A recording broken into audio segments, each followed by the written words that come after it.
Well, just need.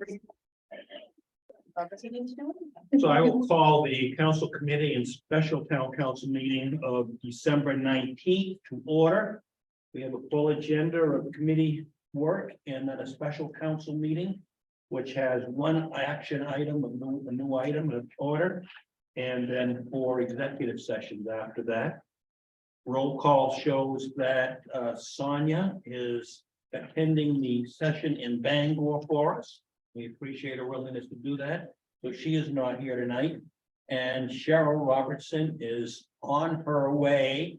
She is stuck in a garage with her car in pieces, so she will be here when she can get here. So I'll turn the meeting over to Jeff for the community development committee section. Sure. We have one item in the Community Development Committee tonight. That is a presentation from the Community Connector Stop Design and Management Guidelines from Partners in Transportation.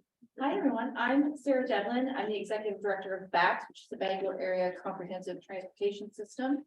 And we have been working with the Community Connector to develop the bus stop management and design guidelines. And Maddie Jensen, the planner at BACS, who is going to be giving the presentation remotely, will be tuning in. And also with us is Lori Linscott, the superintendent of the Community Connector, to answer any questions that might come up. So I think Maddie is, there's Maddie. Oh, you're muted, Maddie. Hi, can everyone hear me? Yes. Okay, awesome. I missed a little bit of what Sarah said when I was joining as a panelist, but am I ready to start sharing? You're ready to go. Perfect. One moment.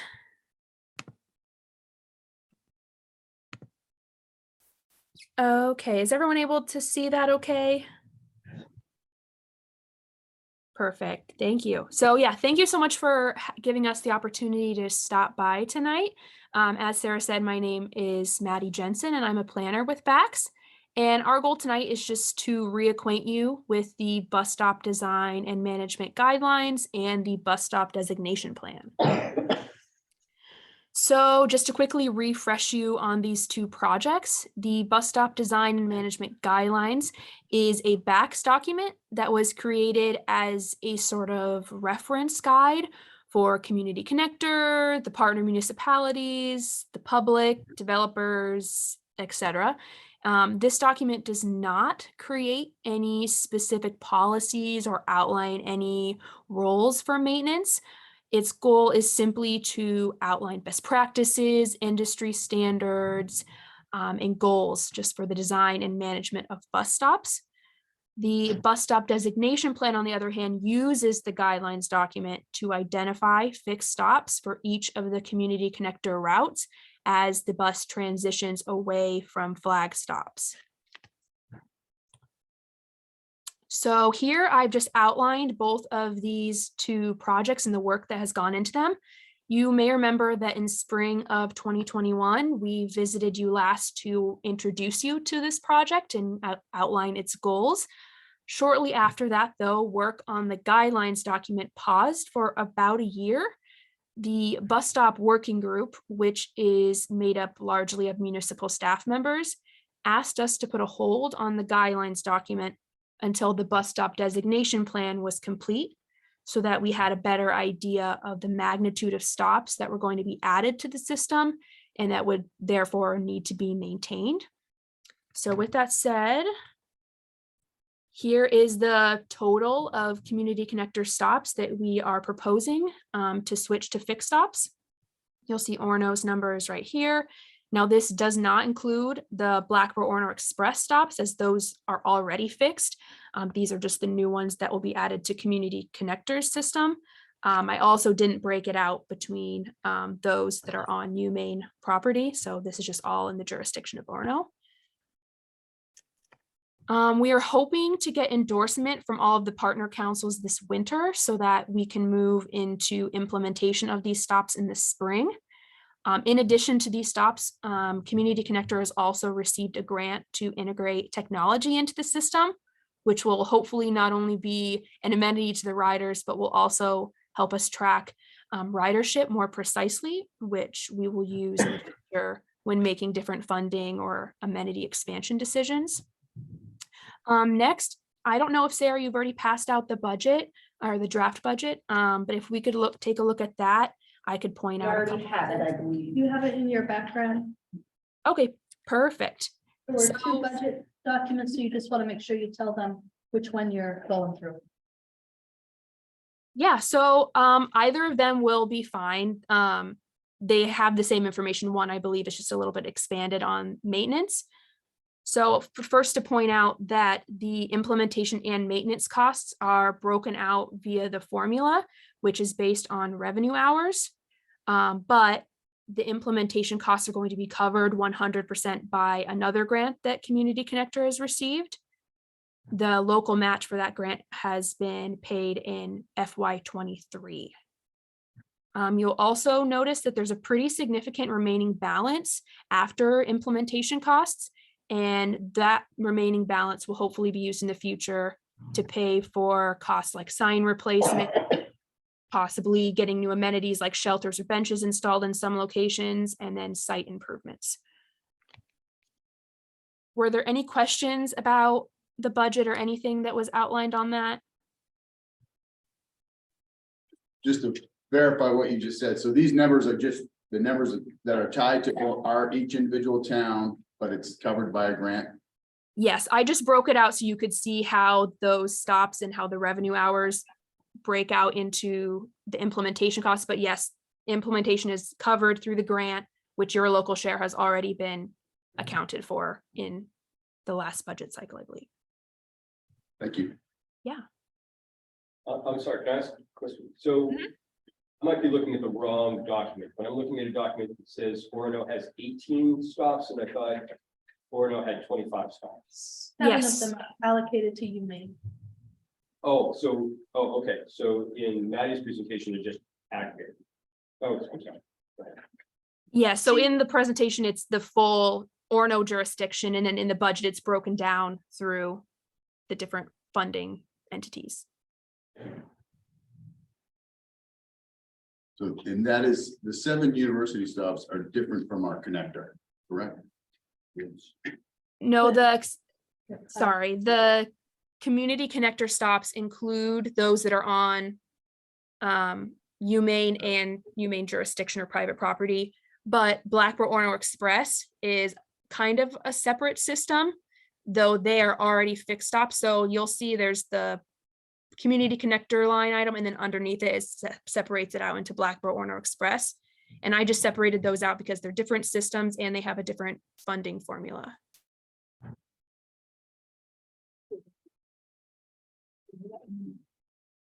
So Black Bear Orono Express is not counted in those 25. No, it is not.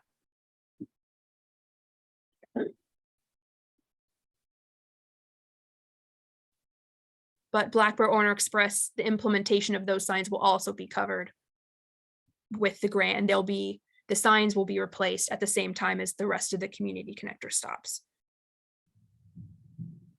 Thank you. Are there any other questions about the budget? Okay. We're set. Awesome. So then the last thing on this slide is a link to an ArcGIS map, which plots all of the stops in the community connector system.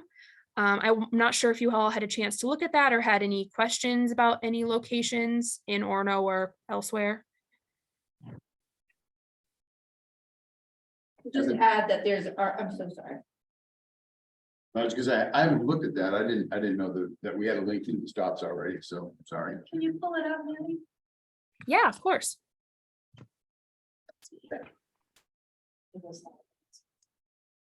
So it is live on the City of Bangor site, under Community Connector.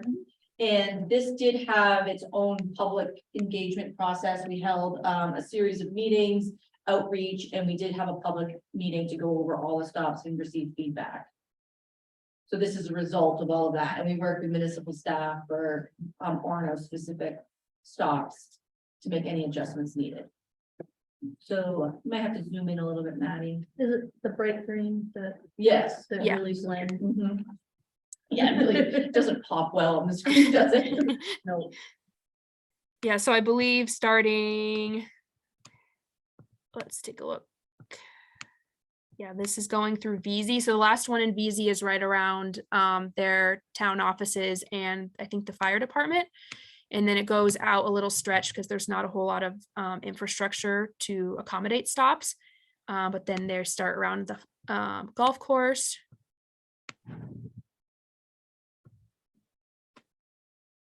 Let me know if you want me to talk about any one in particular.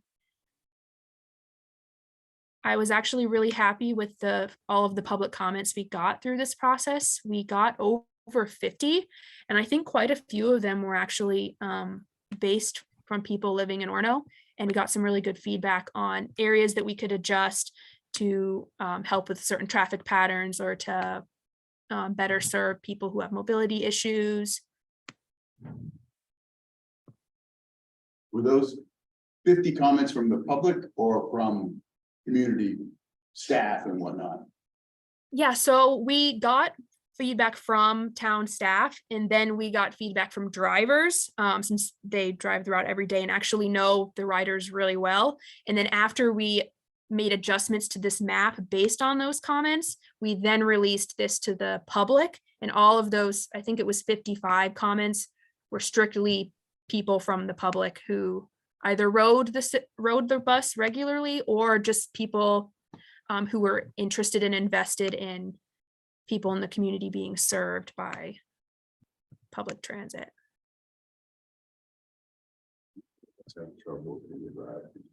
Yeah, I'm not sure if it loads really very well when I move my mouse. I can send the link to this to Sophie if you wanted to. We do have a link, we have a copy of the presentation. Yeah, it's in the presentation. Oh, it's just not working. I keep getting wait, It doesn't like it. That's not. getting line, right? Yeah, there's a lot of information. If you do end up looking at this outside of this meeting, I will make a little note that you can click on each of the stops and a little bit of information will pop up about like what type of stop it is, whether it has a shelter or is just a sign, for instance, and then also what direction the bus is traveling when it stops there. So if that's helpful, Very helpful. Thank you. definitely. Thank you. Yeah. Let me go back. Okay, are we okay moving on? I'm sorry, that didn't appear very well on the screen. I think we're all set. Move on. Awesome. So then just to go through the guidelines document in a little bit more detail, it's split into two parts. The first part is system management and maintenance and includes just general considerations for integrating bus stops into planning and new development decisions. It also outlines FTA requirements for bus stop maintenance. And again, this document doesn't specify any roles for who's going to conduct that maintenance. They're just general guidelines for the whole system to ensure that we're meeting our requirements through FTA. The second part of the document is the bus stop design guidelines, which also just gives general design principles to hopefully assist public works, planning, or engineering departments. And its goal is to promote system consistency to, again, ensure that we're meeting all of our federal requirements such as ADA. And then, as I've kind of alluded to, once we get endorsement and approval from all of the municipal councils, the next step will be for Community Connector in the city of Bangor to draft formal agreements with all of the partner municipalities to determine those specific roles and responsibilities and outline who is going to do what maintenance. So for instance, snow removal is one that we have federal requirements for. Also, who will be replacing signs if they're damaged or stolen. Community Connector is going to be hiring a third-party contractor to conduct this maintenance, but each municipality has the choice to opt in to receive this maintenance from the contractor or whether they'd like to do it internally. And based on previous discussions with Orono town staff, it is their preference to conduct this maintenance internally, and any costs associated with that would be credited back to the town. Any questions about maintenance or the guidelines document and what its goals are. Okay. Well said. Perfect. So then again, just next steps are hopefully getting endorsement from all of the municipal councils and then moving on to the Bangor City Council for that final approval. And then we will finalize the guidelines document. Community Connector will form agreements with all of the municipalities, and then hopefully the bus stops will be in the ground this spring.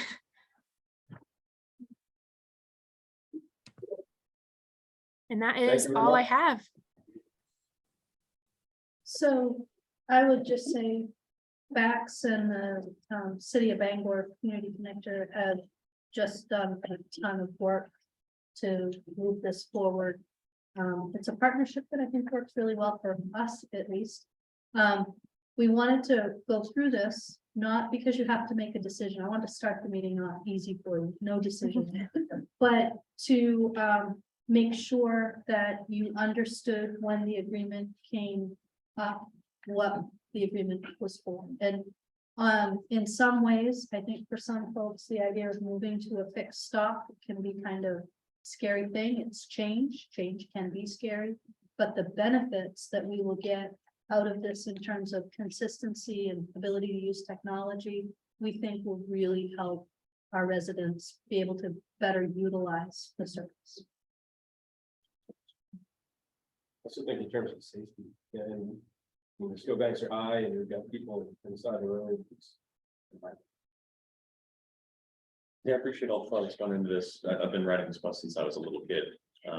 And, you know, I was a little skeptical at first of a shift in this system because, well, what I wondered about potential, I guess, less than stellar outcomes for like people with disabilities, who sometimes it's really convenient to be able to just like come right outside the door and be able to hail the bus down. I was a little worried about sort of what that would do there, but I also think this plan seems to have accounted a lot in the requirements for stops for accessibility. So I appreciate that.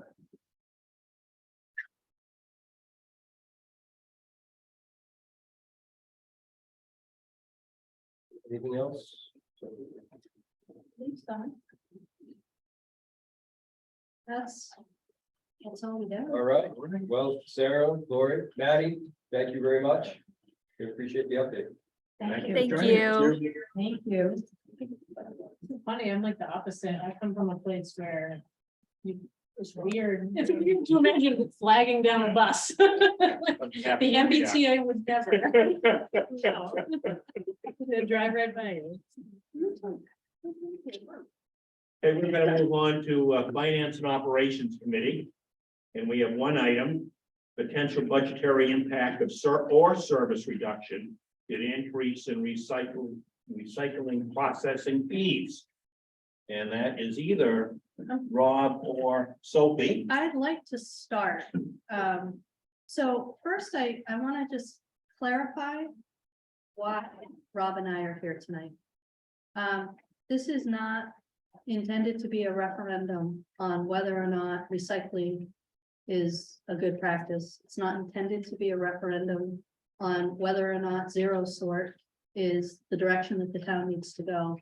This is a more acute issue in that every year council gives us direction.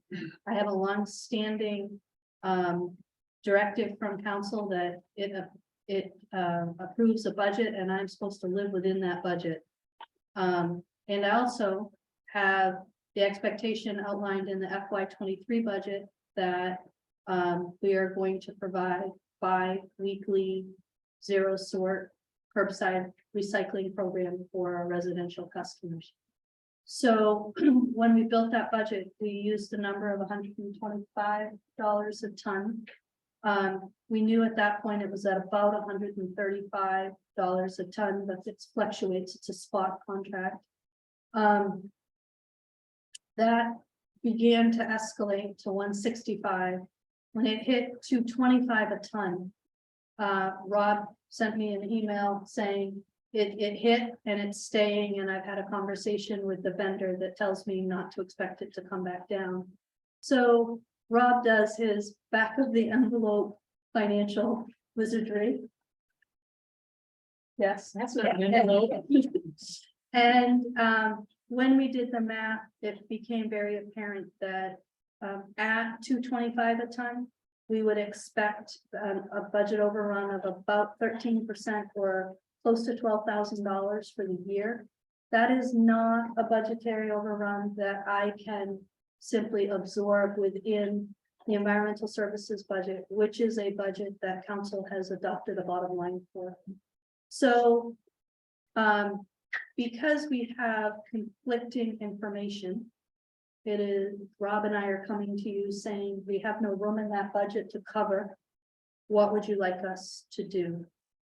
The option, so we were in this very same position last year with the fire department, where I came to you and said, I am running incredible amounts of overtime. I have no way to cover that. We have absences that I cannot fill. And we ended up with council permission, running that budget in the red, working very hard to save in other cost centers for a bottom line positive gain in the budget. So when I look at circumstances here, there is an option. I'm not saying it's an ideal option, and I'm most definitely not saying that staff is advocating this option, but it's council's decision. It's not staff's decision. And that option would be to suspend the recycling, the residential recycling program. I outlined in the packet, and I would ask Rob to go through numbers. Sure. With folks. I would just say that this would require negotiation with the vendor. We have a contract that says we're gonna pay for 26 curbside recycling trips a year at a certain amount of money. The disposal is the part that is spot, and we only pay for what we dispose of. So the idea that we can eliminate it and save a bunch of, just save 100% of the cost is not accurate, and Rob will walk you through why that is. But also the idea that we can modify and move to one trip a month is not necessarily something that we're going to be able to do. Want to walk through the numbers? Yeah, so we have actual numbers through 5 months, so we don't have the invoice from current for December. So through the end of November, we had collected about 90 ton of recycling material, for which we paid between July and today an average price of about $190 a ton. Our current price right now is $125 a ton. Our recycling waste stream is very consistent. Over the years, I've noticed it's very close to the same amount of material gets collected, somewhere between a little over 200 and 250, I think is the most we've ever seen in a year. So if we shot from the middle of that and said we were going to get about another 125 ton for the remainder of the year, our expenses would be about $25,700. Added to what we've already spent, that would bring our total cost for processing just under 43,000. Which projects, so that means that if we continue the service the way we're doing it now, gets us to about 101,000. And our budget was 89,350, which, like Sophie said, is about a $12,000 budget shortfall.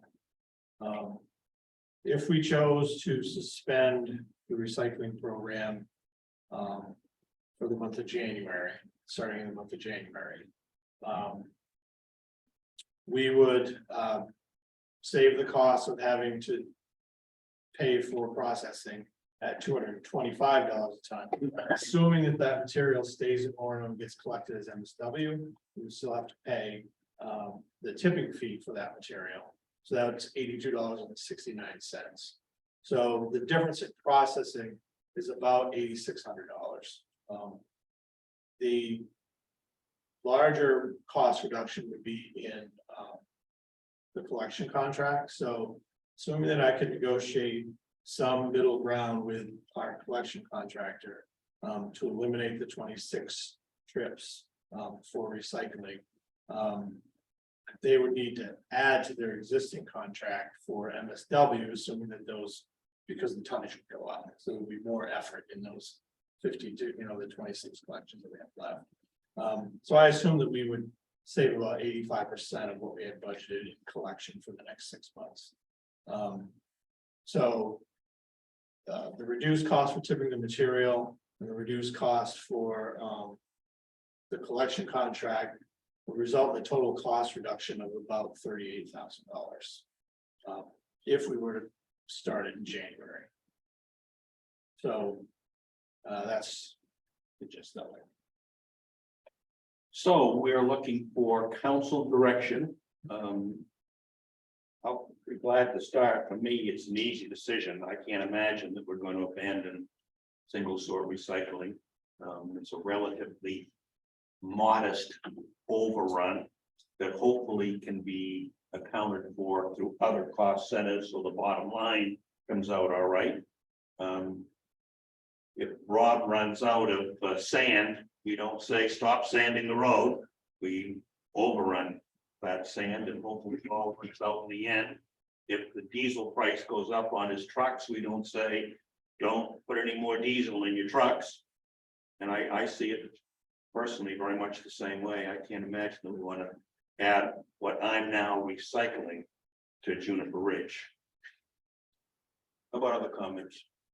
I'm of a similar mind. I had a question about one of the numbers included here in the brief that you staff gave us. The processing budget is approximately 70% expended already for it. Yes, for the tip fee. Yeah, and if I'm reading this right, because I think this is, I might be reading this wrong because it's I think different from what you just said. Town staff anticipates a 13% budget overage at the 11,650.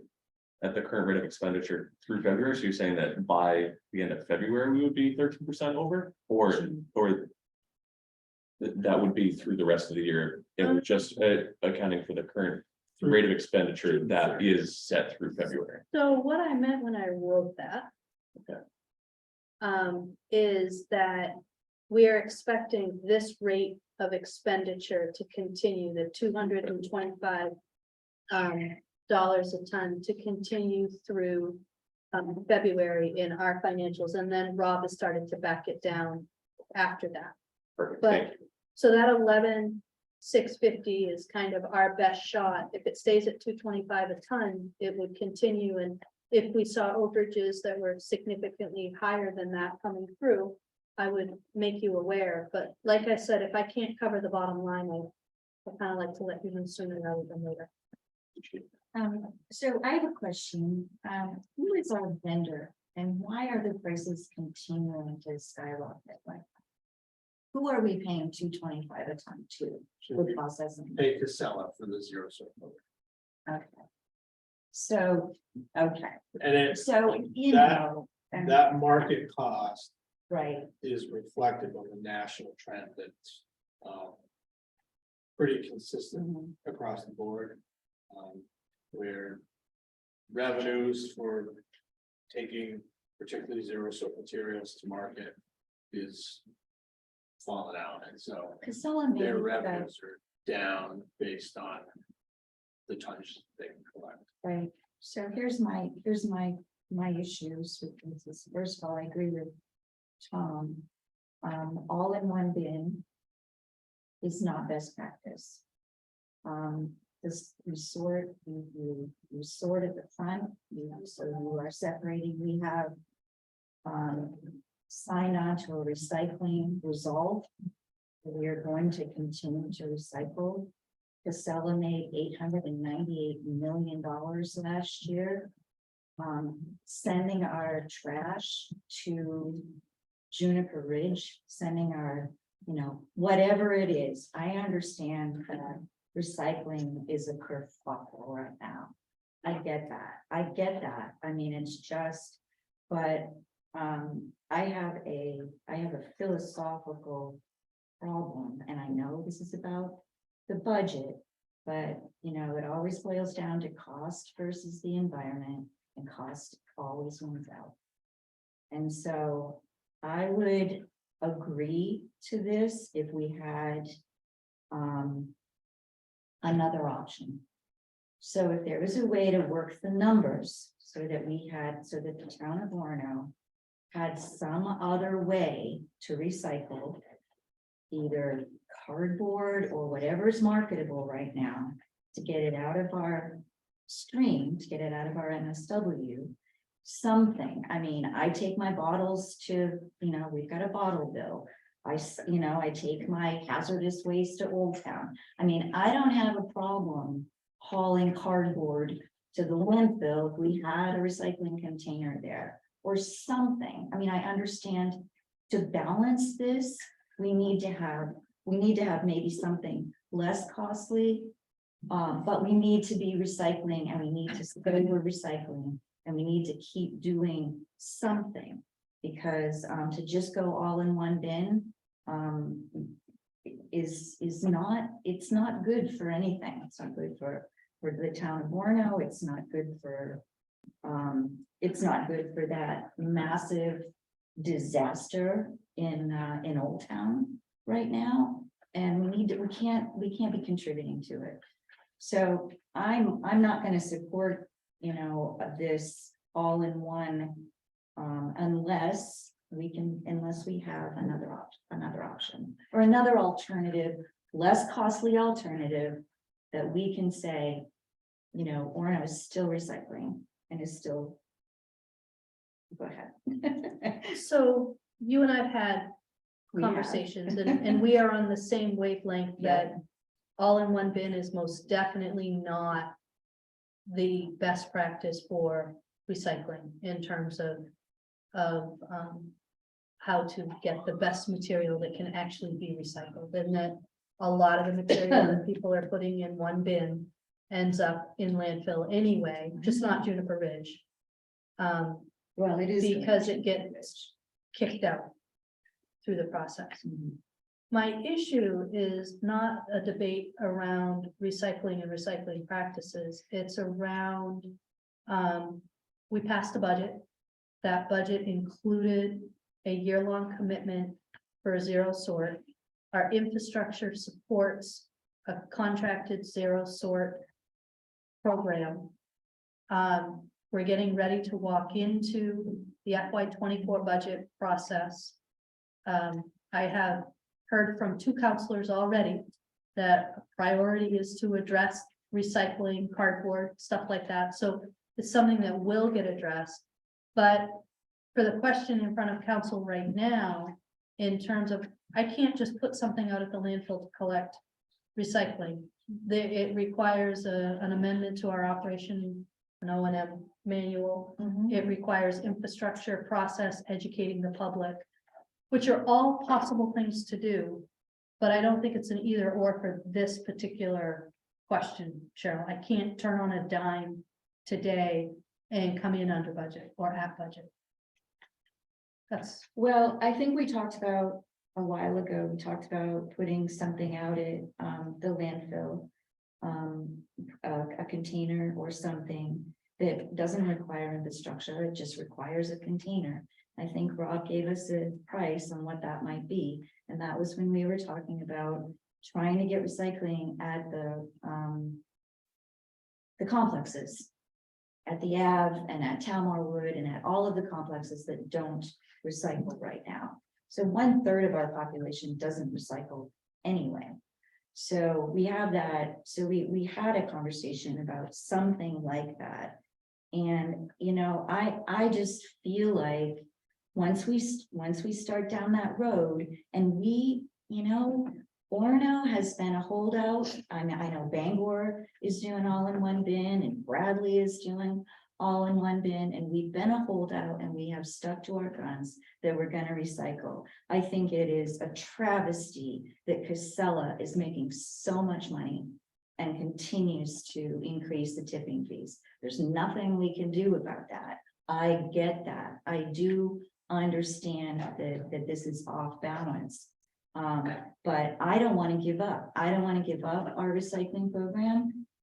We've got an EPR bill it's going to go through, not for a while, but it's still going to be there, and municipalities don't get any revenue if they're not recycling.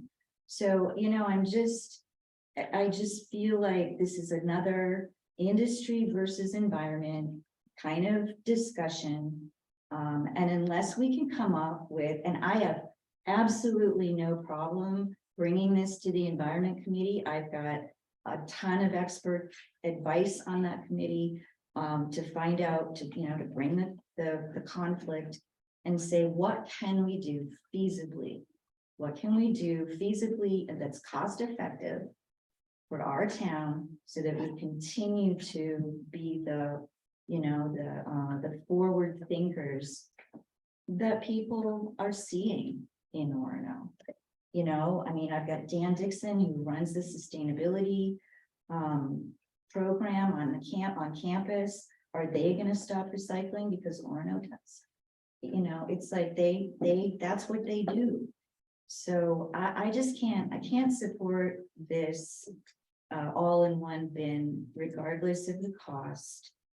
Unless we have a viable temporary, until June 2023 alternative that maybe residents will have to drive to bring their recyclables somewhere,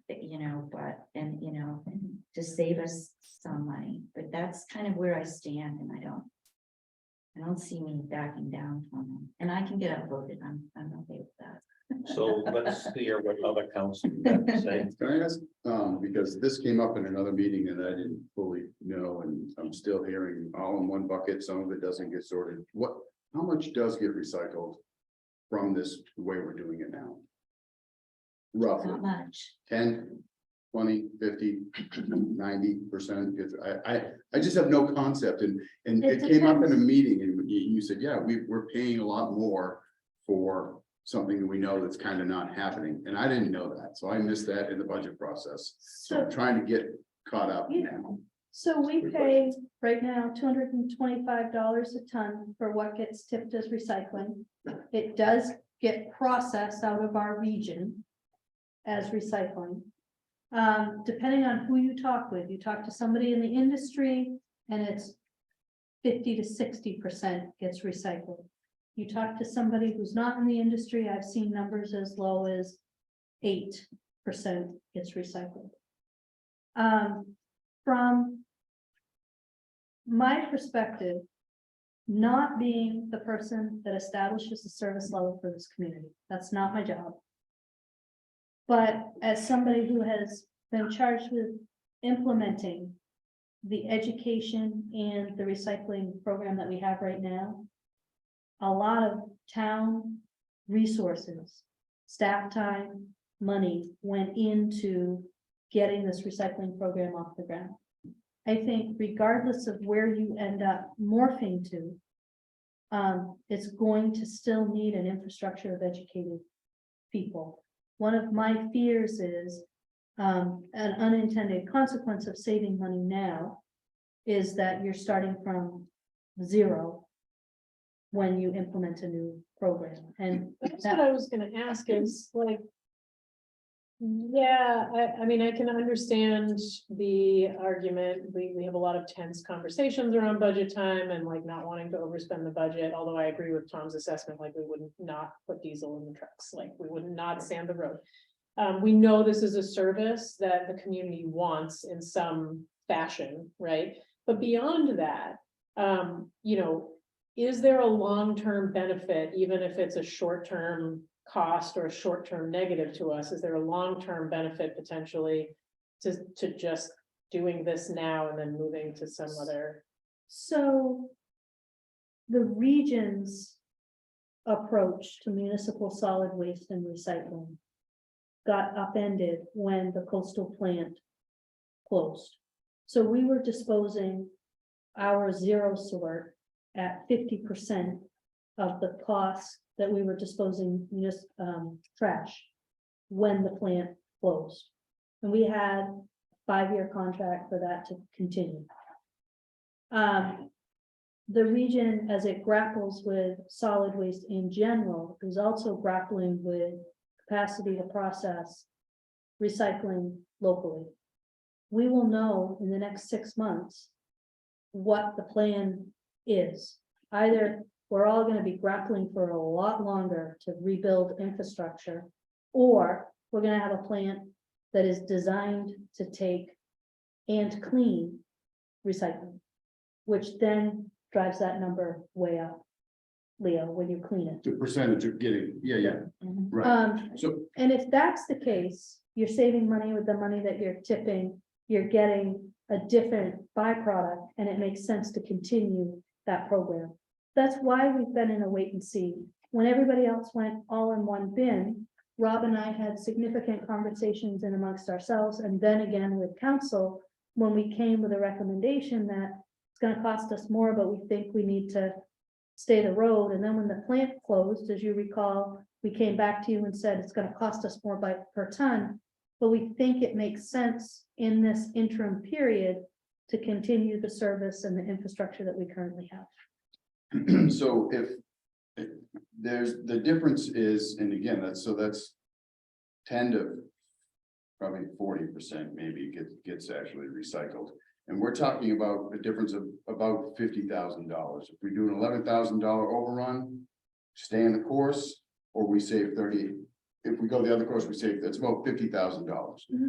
To recycle 10% of what we're putting in these bins doesn't make sense to me. That doesn't seem like a good return. I agree with a lot of what Cheryl is saying as well, but I just we talked about it, and again, I missed it, I guess, in the budget, that we were sort of just staying this course. I don't think it's that complex to train and educate people. Okay, we did zero sort and we didn't do it for 6 months. We're going back to zero sort. I don't know what I don't know, but I think we have a trainable population that if we're postponing this and going back, that doesn't seem that complex to me. I mean, I think we probably gain a lot more if we even just printed those little schedules out so people could see the magnitude of the bridge. That'd probably go as far You as. can do a text and get an app to tell you when you take it to curbside, even better. I can't imagine the Orono public. Majority of the Orono public would be enthused about not continuing. And they wouldn't probably be enthused if they all thought we were maybe recycling 10% of what we're putting in Well, those you're bins. saying 10%, and that, I'm not sure we. Potentially 10%. I think it's I'm just telling you what I heard. And if we wait and see what happens within the next 6 months, it could be that we can locally raise that percentage significantly. I mean, to me, it seems like a short-term loss for a potential long-term gain. I think that the public would, I agree with Tom, the public would very much not be in favor of saying, never mind about recycling. And that's something that council has held pretty firm on for as long as I've been on council, and we've talked about recycling. Every iteration of council has sort of come to that conclusion about what the constituency wants in terms of recycling. I definitely hear what Cheryl's saying about the monopoly of Casella and the way that market is working. If there were other options to explore in the future, obviously, I believe that staff would bring those options to us because that's staff's job, right? To meet the needs we have for our community and also our budgetary needs. I'm not as confident that the turnaround on finding a different solution could happen as quickly as a couple of months. So I would be in favor of the overrun. But obviously keeping an eye out for ways that we could make changes in the future. Just one point on the Casella, you said 890 million, is that their revenue or their profit? I have a report, I think it's this policy. They're close to 1 billion in 2022. Is what they're, Yeah. They're not making that up. they're not making it up more now, but I don't like contributing to it either. And like I said, I believe that it's a rock and a hard place, obviously. But I think that even some kind of interim temporary. You know, we're not gonna be, you know, we're not gonna do all in one bin without giving you this for 6 months, but I don't know what this is. Yeah, and I do, and I hate, I understand, and I definitely appreciate your enthusiasm to drive your stuff everywhere, but I also have significant concerns about like, that's obviously not gonna work for everybody. There are people who can't, you know, and But all in one bin isn't gonna work either, so that's just an adding to a landfill that is, you know, that is a detriment to our community. It's where, you know, there's just so much, it's so complex, and there's so many, you know, there's so many gears that are moving in this waste management, you know, big business that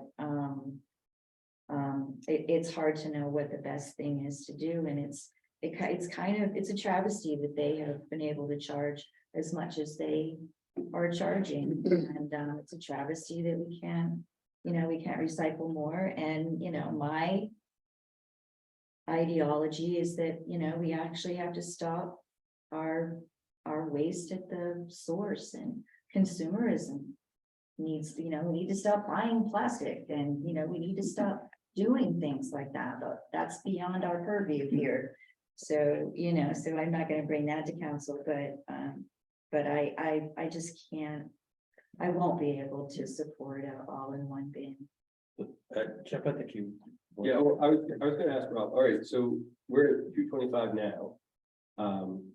Set the ceiling, are they gonna come back in 2 months from us and say we're at 260? Well, my conversation with him last month, when he thought it would settle down to around 200 this past month, but it stayed at 225. So I do feel like we're not on this trajectory, we're Okay. on the top of the curve. I feel like in my projection, my estimate there, I had us down to 200 in early spring then back down to 185 by the summertime, as the market gets flooded with material. Yeah, that's what I was gonna say is, you know, So,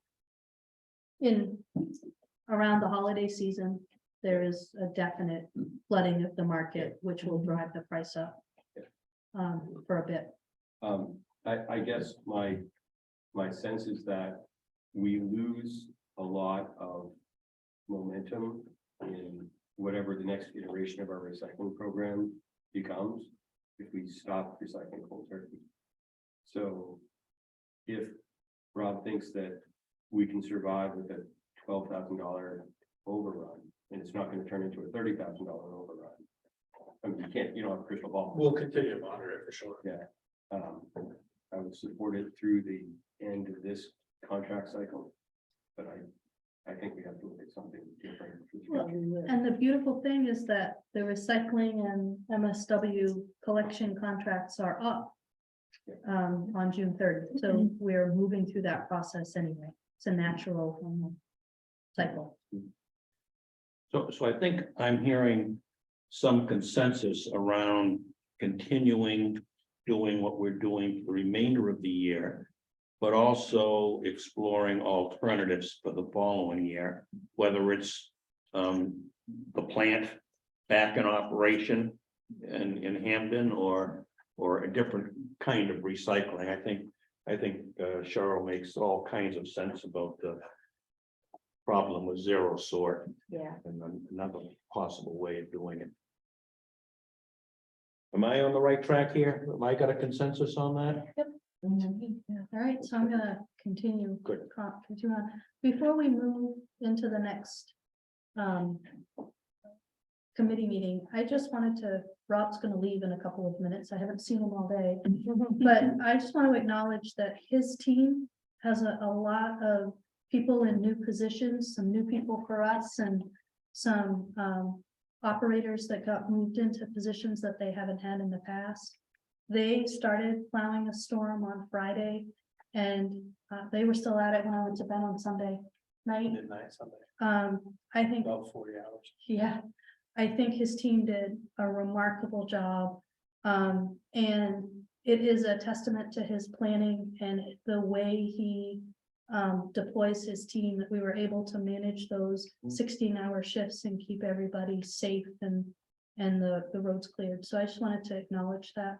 Usually it's in my office, but he gets the embarrassment of me doing it here too.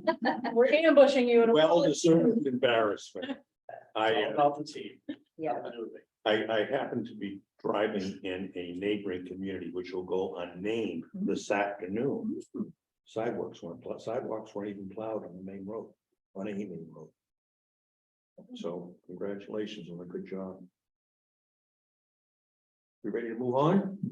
So we're moving on to comp plan implementation committee, and that is Megan. All right, so this is a discussion and next step regarding a contract zone application for 74 Mill Street. So I just want to start by framing this out a little bit, and then maybe you have like a plan for how to attack it. So we've been working on this item since the beginning of August. And in that time, there's been a lot of discussion, a lot of meetings, a lot of comments shared by the public.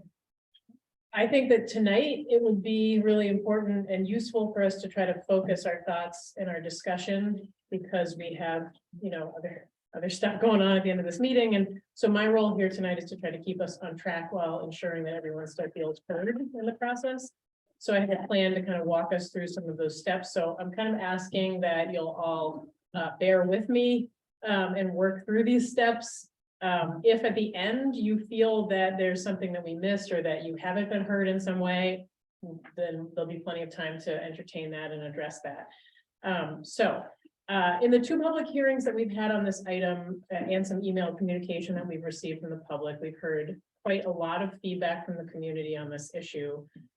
Some of it has been directly related to the contract zone, and then some of it has been meaningful and useful information that would probably be more appropriate later on, i.e., you know, the site plan in front of the planning board. Now, so I want to begin here by focusing on the public input that we've heard about the contract zone itself. Now, what I've heard is, yes. Val, you have a whiteboard that I think you want us to. list, right? Technology? Yes. Oh, my goodness. Okay, yeah. So we're imagine fancy. I'm doing my easel thing, but not. But not. Okay, great. Much better. So this is what I heard in all of the public feedback that's specifically about the contract zone. That there was a concern about the number of dwelling units, i.e. density. And then there was a concern about setbacks, specifically the question of like decks and things that are at the property line. So if I'm missing anything, now would be the time to get that out there on the digital whiteboard. And to be clear, I'm only asking that we generate a list at this stage, not that we just immediately start discussing, but just generating items, and then we'll give staff a chance to update us about these things. So is there anything that folks think I'm missing that we heard from the public about the contract zone? We talked about parking. Do we want to The throw that up usage, there? the usage of restaurants has come up. Noise? Due to parking and parking and potential noise. I heard noise, so. Noise, okay. I'm definitely parking as well. Well, geez, what do you expect me to, I'm old, I can't see that far away and that small. Ah. Zoom it out. Okay, Lighting. lighting. Traffic. Exactly. That's right. There's no right or wrong. It's getting it all out there so we don't miss something. And then we're gonna go through the next step, right? Okay, yep. Okay. Anyone else want to add anything? Okay, so. Just to be clear, I want to make sure, because I went back while you guys were still talking and made them a little bit bigger, so Yes, I've got- I can see them. Lighting. maps, parking spaces, noise, traffic. Did I hear Okay. something about the restaurant? Do I need to put that in there? Or was We're that just covered saying- by the noise? Are we just saying and noise? Traffic or. And- I think it was I think specific. a bigger, I mean, I just piggybacking on that, I think use of the commercial space. would Okay. be- Okay. Would be bigger topic than, Yeah, yeah. And Cheryl saying lighting. So my hope is that staff will help us out now to kind of let us know what things specifically pertain to the contract zone and what things may be more of the site plan review. Yeah, I think if we hand that over to Kyle, he can kind of walk us through. Kyle, it's almost like you're a professional. Come on. Or it's exactly like that. Please help us. Sure, so I can, I'm probably gonna not necessarily go in order because I think some of these might be easier to tackle than other ones. So I'll start out with the setbacks. I think that's probably the easiest one. Staff, we had a conversation with Zach, who's the applicant here for anyone watching who might not have tuned into other conversations. Setbacks are a thing that would be covered really in both the contract to some degree, and then can be covered more at the site plan level. For instance, there's just general standards in our ordinance when it comes to site plan review projects that allows the planning board to require buffers, at certain property lines when they think that there could be some sort of issue come up. But that being said, sometimes in contract zone agreements, we write in specific areas that we know, might come up as a topic of concern. So one thing we talked about, or we've heard, is, setbacks with the decks around certain property lines. So we do have some draft language that we ran by Zach that would prohibit any sort of deck or patio on that western side property line with 64 Mill Street. The building goes really close up to that property line anyway. There probably wouldn't be a lot of space, but the amended language there would just kind of guarantee that no deck or patio could go there. And then it would also go on to say that no portion of any deck or patio could extend closer to the 5 Summer Street property line to the north, sort of, if you're looking at the map right above the structure towards the back. No portion of the deck could go closer to that property line than the existing building already goes. So the way the building is shaped is there's a little nook in there. So the contract would allow for a small deck area, but it wouldn't advance any closer to that property line than what the building already does. And that would really, so that would limit any sort of deck or patio along sort of the outer parts that abut those two property lines. And it would mainly focus any larger deck area sort of on the interior of the L-shaped structure, which would angle it towards, the other property that the applicant would also own if this were to all go through. So I don't know if there. Yeah. That language will be in the contract, correct? Is what you're saying? We're proposing that as a solution to the concern. Yeah. Strong support of that being added to the contract. Yep. So the way it would currently go in is, if you look at the contract on page 2 at B3, that's where it talks about the principal structure not being expanded, and it gives the 2 exceptions, one being the ingress and egress for life safety purposes, the other being for the deck or patio. We would just add some language in at the end of number 2. So to say, a deck or a patio can be utilized by residents on the site. And then we would follow in there with, except that no portion of the deck can be added to, those areas that we just talked about. That's singular or plural? Sorry, what was that? That's singular or plural? Is what? Deck or decks? Deck Well, the way or it's decks. written is a deck or patio. The applicant had talked about kind of a single deck area, I think, off the building. I don't know if anyone there has feedback on if Zach has any comment on that, what he initially thought the intent was there. But I mean, the way it's written is singular. just from my own perspective, my conversation had revolved around it being plural, not one singular deck somewhere on the building. Well within those restraints of not exceeding outside the footprint of the back property line, or nothing on the side shared with 64 Mill Street, but it wasn't one singular deck area. Then, I mean, I don't know where the definition of decks, if it's multi-storied or, where that becomes decks, but my understanding was it was multiple, not one in particular. I tend to read this as being inclusive of the option of plurality, because it's just talking about uses. But I think what would be important is for that clarity. Because as Tom and Mitch and I discovered when we were reading something earlier today, if we're not 100% sure when we sit here, anybody has a question. 5 years from now, when it's really an issue, nobody will know. This is the time to be as specific. And as so we need to be. I think the question is, are folks fine as long as it's within that footprint that Kyle described of it being multiple iterations, but not extending beyond the general footprint?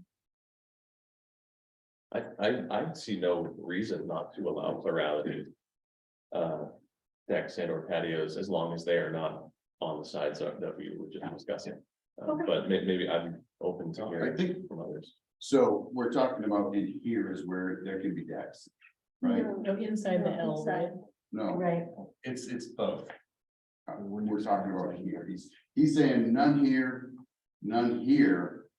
but in here no further than. Oh, yeah, here. right, yeah, that's the, But the question, I guess, on this for me is, where is this property in relation to this? And I don't know that. Because if this is still like the house, the property where this is gonna stick a deck right here and it's gonna be sitting. Then I'm not super comfortable with that, but I don't know where this other property sits. So I can't really speak to, I can't see what you're pointing at. And so with things like this and here, it's a little hard for me to speak more on that. so Kyle, I think if I could try to attempt this, I think it's like it would be what, the eastern side of the building. So like the other side of Jay's house, is that what we're talking about? No, We're on the water side, Oh, that's the water side? Yeah. Oh, okay. Well, Yeah. that's a So. away We from, have a draft. that's a ways away from another property, isn't it? No, there's one, but I think That's right on the the road doesn't go that far back. I had friends who used to rent out there. I don't think it goes that far back. I think there is open space. That's what I don't know. I mean, if that house ends in here somewhere, I think that makes sense. If the house ends back here somewhere, then I think it might be problematic. Zach, yes? So, Help. so yes, property, the neighboring property. 6 Summer Street, I believe, is. 5 Summer Street. It is right there on the property line, and I think the general GIS maps that the town has does make it difficult to understand exactly where that property line is. Which is why we have got, looks like an O'Day, doing a proper survey to make sure, and of course, we won't be able to build on anybody else's property. That's not our goal at all. Right. And that, I think, will get cleared up a little bit more to the site plan area as far as building on other people's property. But I think the opportunity is still to build in that space up to somebody else's property. If that could get put into the language, then, but the idea would still be to have some opportunity on that side of the building.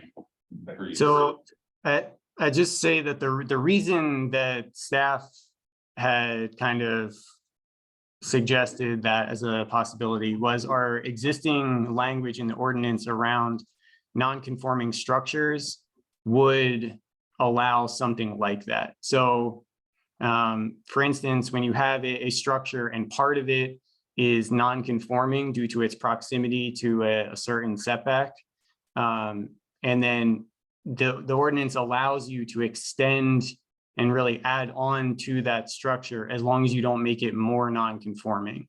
So you can kind of keep that same distance away from a property line as long as you don't encroach further into that non-conforming setback. So that was the logic that, you know, sort of went into the thinking there, but obviously happy to hear other discussion. Also, if the property line happened to be, you know, say it's 5 feet further beyond that existing structure, we're not building still beyond that existing structure, we're building into that area or less. So I might have misunderstood you, Leo, but your concern was, where is the house?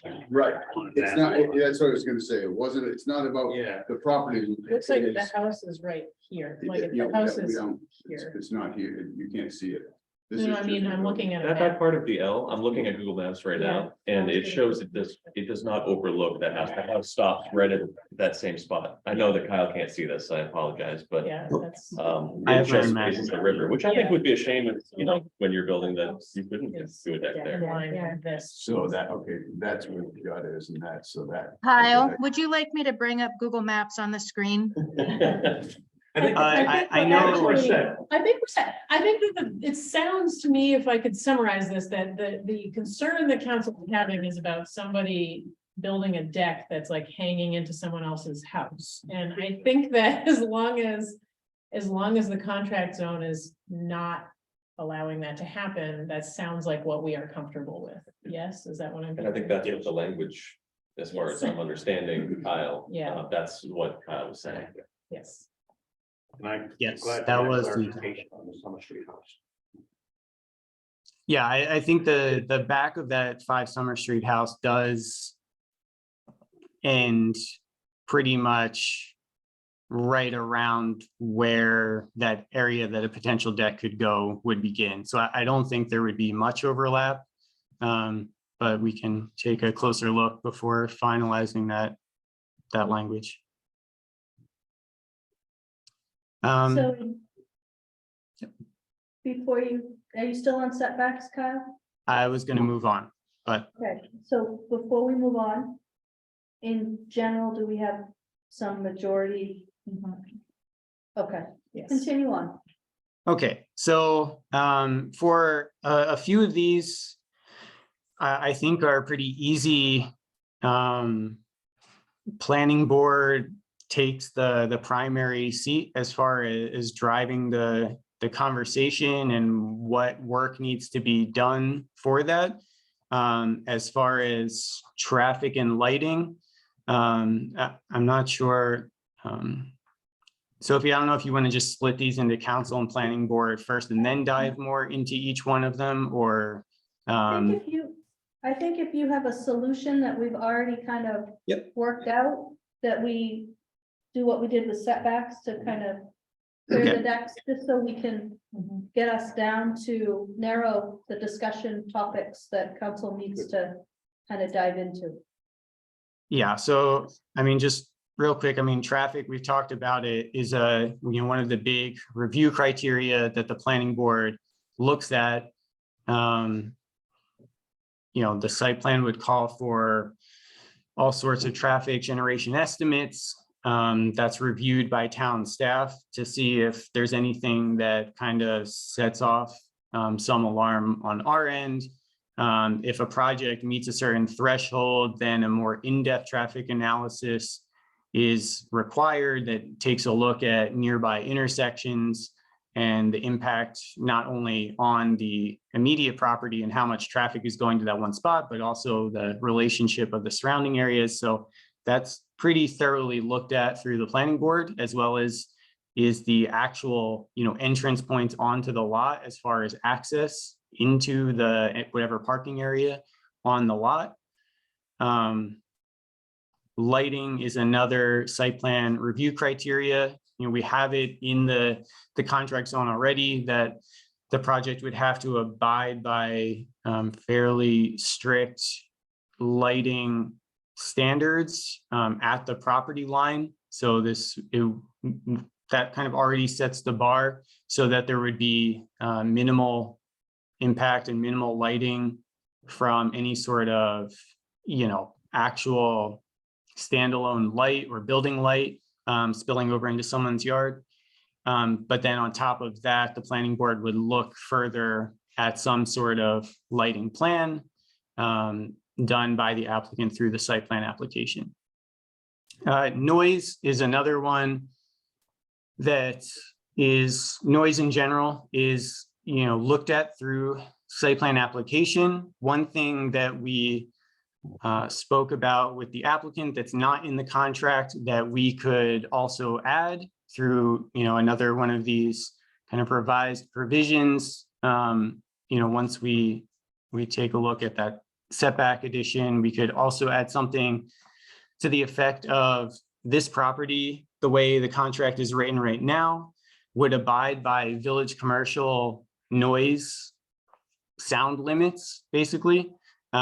We have a noise ordinance with a chart that outlines different sound levels being allowed in different zoning districts. The MDR falls slightly lower as far as what noise level is allowed. It would be fairly easy to add a provision under the performance standards section in the contract stating that, the subject premises here would have to abide by the noise levels of the surrounding properties instead of going off of the village commercial sound level limits. And this might relieve some concerns we heard about, one, the amount of people in the building that could potentially be generating noise, commercial uses that could potentially be generating noise. Those noise limits would have to be consistent with what's kind of already going on in that area. So I So just if you don't want know to if you have a clarify, follow-up. Yep. I just want to clarify, Kyle, that what you're saying is instead of this property being subject to the noise limits allowed in the village commercial district, whatever the zone is around it, because remember, this is an in perpetuity agreement, it would be constrained to those limits at the property line. Yeah, so I worked on a little bit of draft language earlier. And it says, the subject premises shall abide by the noise level limits depicted in section 13-53 of the ordinance for the zoning district immediately surrounding the subject premises currently, which is the MDR, but which is subject to change in the future. Yeah, I think that's important to do. That area is zoned right now as MDR, but that doesn't mean it always will be in 5 years, 10 years, 20 years, I don't know, sometime in the future. That could be zoned differently and have a different set of standards, and that would just put some flexibility into the contract for this property. What happens if one side of the property is Just zoned thinking MDR and the that. other? Yeah, I was thinking that there'd have to be some more clarifying language in there. I don't know, for instance, if the applicant and council would, what they would think of using the lots on either side with frontage on Mill Street as the basis versus, all of the surrounding lots, which would include some of those lots heading towards Summer Street. Most likely, if there's any sort of zone change in the future that would change that area from MDR, all of the lots with frontage on Mill Street would probably change to that new zone. It would be unlikely that 64 Mill Street was one zone and 80 Mill Street on the other side of this property was another zone. And since those two kind of sandwich the front of the building we're talking about, we could utilize that, or we could kind of try to think up a different approach as well. I think I'd be more comfortable in a language that talked about noise levels at the level of the most restrictive abutter. So that if there's one residence that exists in the MDR, that person isn't forced out by noise. And Jeff, are you talking about immediate abutter? Yes, immediate abutter. Yeah, thank you. Nice, good suggestion. Just gonna jot that Although down. here, just to play devil's advocate, because also that's what I thought, but I was like, we'll make it the most restrictive, but like, maybe Kyle can answer this for us. What would it then place an unfair burden on the commercial tenants of that building if if the whole rest of Mill Street turned into village commercial and had a higher decibel allowance, and this one building could only operate under MDR because Summer Street was still MDR, so that those commercial spaces are at an economic disadvantage to the rest of the village commercial district? Is that what would happen, Kyle, or? Yeah, I mean, I think you could make that argument. Yeah, I mean, if the contract is written, especially with the commercial uses, to encourage those towards the Mill Street side of the property, that kind of front area of the building. And right, some zoning happens for the Mill Street corridor. But yeah, then this property would have to still abide by MDR sound limits. Would it definitely create a problem or an unfair, set of circumstances? I mean, it's hard to say, but it would be a different set of circumstances, even though the rest of that corridor would then be following some updated version that allows more noise. The commercial space is allowed at the storefront on Mill Street, correct? You're talking about. Correct. I think in the contract zone, we have it labeled as a 6,000 square foot space, and obviously it being generated from the Mill Street storefront, but the Mill Street storefront is not 6,000 square feet, so I can see it. That's the entryway, that's the area, that's where you come in and you leave. But just saying the entire space is encompassed by that area, I think would not be accurate, Okay. but that is the entry point, exit point, that's the area we're talking about. Okay.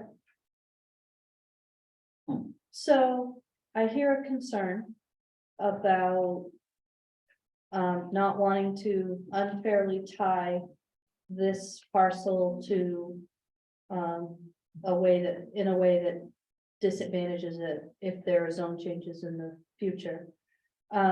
Would council be all right with staff kind of working through that and trying to come up with a compromise in that language that would allow some flexibility in the future? Because you have identified this area in our other conversations as being ripe for some discussion in the future, whether that's 3 years from now or 20 years from now, and the contract zone lists, those restrictions last forever. Yes, personally, I think. I mean, to me, it's sounding like the compromise might be the either side buildings with Mill Street fronts. But yes, I mean, Is MDR the most decibel, limiting zonage in everything? So when we were just discussing, it'd be tied to the most limiting zone around. I mean, who knows, a shop could open next door, they go get their own contract zone change and they get limited to even a more sound decibel reduction area than MDR. Is there one less than MDR? Just curious. I didn't come with my homework on the sound decibel MDR, the levels of every single zoning that are out there. MDR is the Most restrictive. most restrictive. Okay. Yeah. And also understand too, that we're talking about at the property line, but we're also talking about a reading that takes place after the ambient sound is identified. So the ambient noise on Mill Street in the MDR right now at 8 o'clock at night is much different than the ambient noise outside my house at 8 o'clock at night. So it goes off an ambient noise reading. So there's gonna be some. Probably not much in that location. 8 o'clock at night on Mill Street is pretty dead. Okay. but in principle, what we're hearing is like, we want to make sure that it is appropriate for today, but not too restrictive for the future, and staff can work on language to try to. That sounds good. Yeah. And, okay, that sounds. If you're all right with that, we'll try to. Thread that needle for you. Sally. Thank you. I look forward to seeing when you go home. Good luck. All right. Last time Well, we did this the good was- thing is that, either way, any of the options accomplish the goal for the immediate future.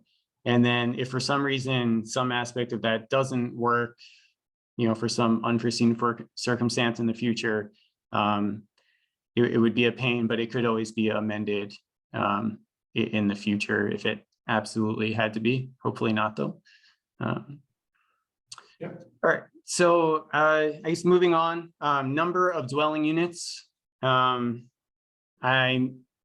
mean, that's something that is reviewed through the planning board, again, on one level. I mean, the ordinance sets a general density allowance in every zoning district. You need a certain amount of minimum lot area per dwelling unit. In this case, though, I mean, that number is written straight into the contract zone. And it's a slightly more specific number based off of that architectural conceptual floor plan that was used sort of at the preliminary levels of this conversation when we first started talking about it with the property owner and applicant now. So I think with that context, this is probably more of a contract zone thing. As far as setting the number of dwelling units, I haven't heard anyone talk about wanting more dwelling units than 30. So I think if there was any conversation around that, that's probably more of a contract zone discussion. I would say that, again, that 30 units was loosely based off of what the village commercial would normally allow for a lot of the size we're looking at here. But also it was looked at through the lens of, okay, there is this conceptual plan done that laid out a floor plan for the whole building that showed it had 30 units. Now those 30 units took up all of the space in the building. At that time, there was no consideration of commercial space or anything like that. Whereas now we're looking at, somewhere in the neighborhood of 20% of the building could potentially be used for commercial space for those few commercial uses. So it's highly unlikely, if not impossible, that 30 unit number could be achieved if the commercial space was also in there. However, what it does do by having both of those maximums is it allows for some flexibility by the applicant now or any owner in the future to kind of pick and choose out of different piles what they want. They basically be looking at the overall floor area of the building and saying, okay, well, right now, maybe this commercial space just isn't working out. I can't find any tenants. So we're going to add in a couple more apartments. Or, right now, commercial space is, we have the full 6,000 square feet of floor area of commercial space, which brings down the usable space for the number of apartments. So we're going to have fewer dwelling units. So, I mean, that's sort of why those maximums were in there. So if council and the applicant want to have any additional conversations around that, I know there were also some comments around like the number of 3 bedrooms. I think it's fairly impossible to have 33 bedroom units, especially if you add in the amount of commercial space.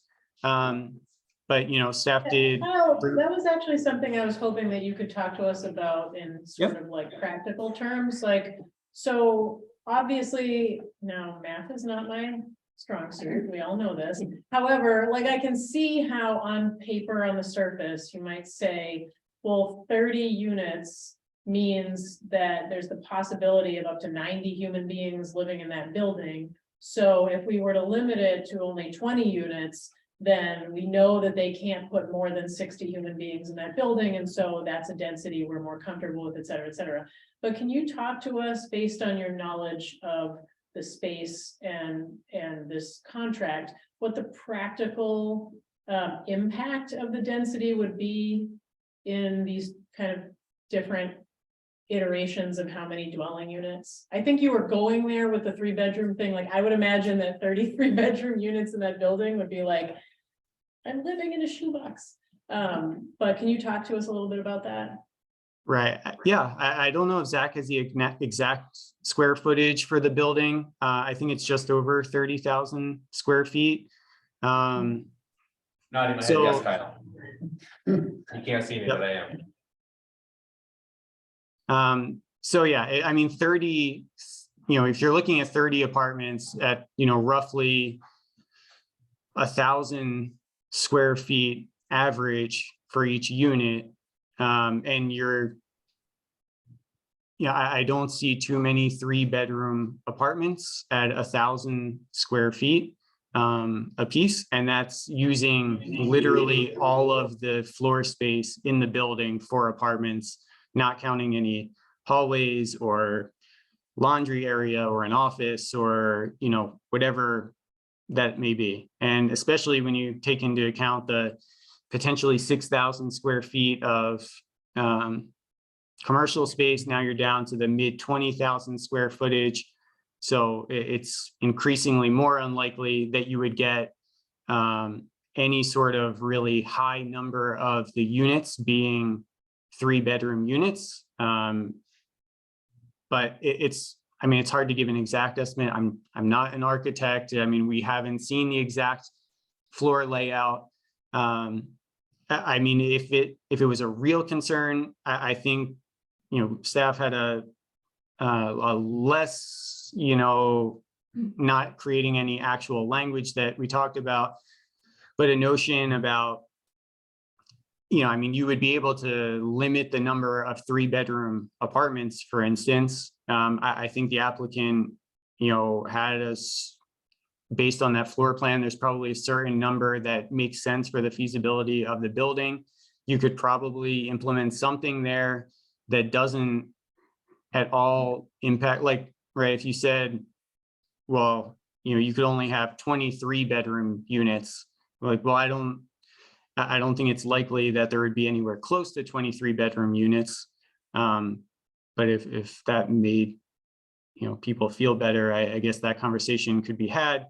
But that being said, that the intent of the contract and, having these different options go in there with the 30 dwelling units and the commercial space and the up to 3 bedrooms, it was all of the mind that the majority of the apartments would not be 3-bedroom units, just because it's not really feasible to cram all that into the space. Yeah, so we clearly heard a lot about density from the public. We have Zach here. Are there things that folks want to ask him or talk about? Zach, I think I remember accurately, but forgive me if I don't. The first time you came and spoke to us about this proposal. But I think, I guess I want to also say, I think we're all very excited about this project. Me too. We have some concerns about some aspects of it. Absolutely. And I think a contract zone is a very important document. We want to be very careful with, but the general feeling, I think, of the council is that this is great. But when you first talked to us about it, and you were talking about the number of units, you were talking about a small number, possibly, of 3-bedroom units. I understand as a developer, you want as much flexibility as you can have. But I'm wondering if there isn't some way we can address this 3-bedroom issue that's comfortable for us and comfortable for you.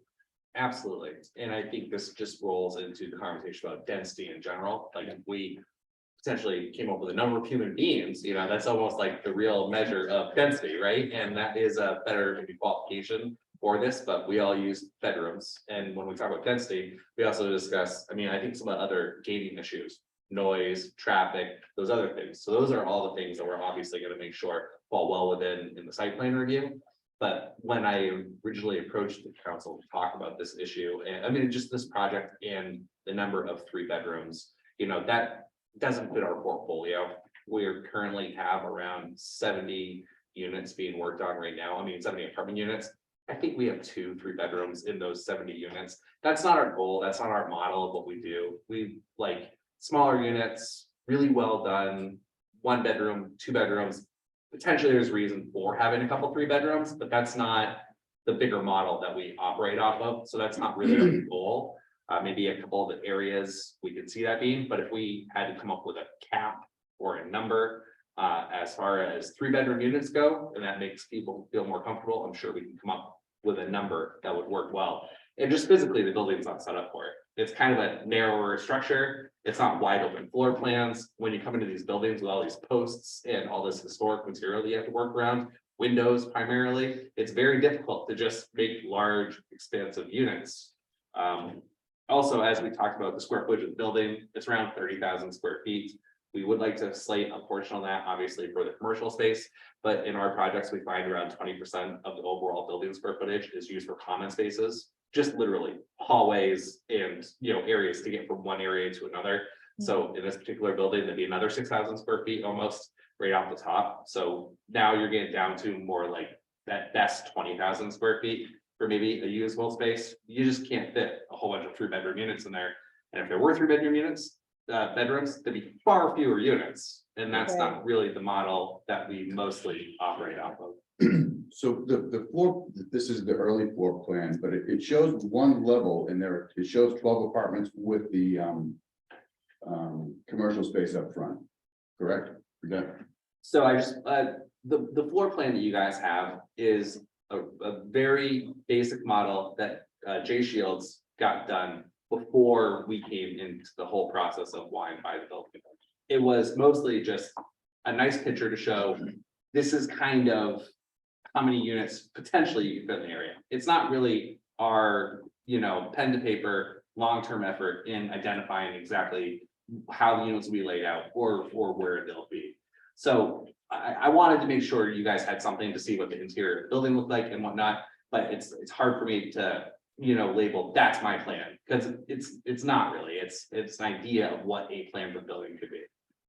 I guess my only point is 12, there are three levels, that's 36 Sure. units. So that's, but the square footage doesn't make sense as we're talking through it, but that, so, which is, I think square footage will ultimately dictate it most likely, but the fact you show 12 and there are 3 levels means there could technically 36. But there's also not 3 levels in the front building.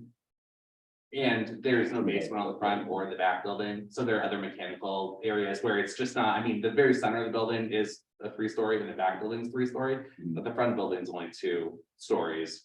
So I think that's probably 2 units right there. And I'm not sure, again, I think some of them are like 430 square feet. They're pretty tiny, and the hallway situation, I'm sure, is not where we land on it. So 36, number one, wouldn't meet just the regular code standards for village commercial. So obviously, based on the land we have and what we have, that wouldn't work for what we're doing. But 30 is that max number, and I don't see us getting there, but we'd like to still have flexibility. Well, what we want to do. I think the question is it at 24? Could you have 24 3-bedrooms? I don't know. And that I think changes the dynamics of what happens there. And the only way that we guard against that is in the contract, because the site plans, only going to look back at the contract. Yeah. So your thought, I think, makes sense of determining some kind of language to Maximize a 3-bedroom number. Yeah, because I think, and that's an important point I hadn't really thought about too, is like the flexibility piece, because Lord knows, I know how difficult it can be to be operating a business in uncertain conditions, right? So like the flexibility of saying like, okay, well, ideally, we don't want to have 30 units. We want to have commercial space because it's an amenity to a building and it's, all that kind of stuff.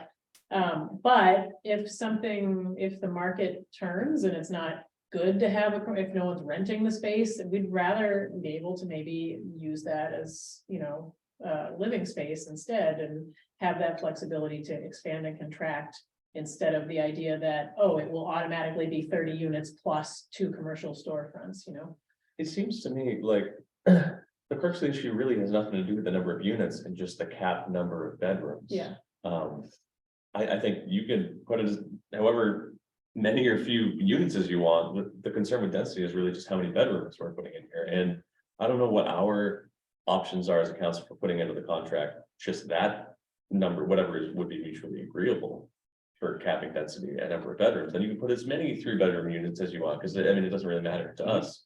It's irrelevant to the question. Speaking of the density factor, which Exactly. is what the real problem here, we'll try to talk about density, but with different numbers. Exactly, and I think if we were to just come up with a number there, that also gives you flexibility to make however many units of any type that you want. While still being sort of restricted to a place that that we and the community feel comfortable with.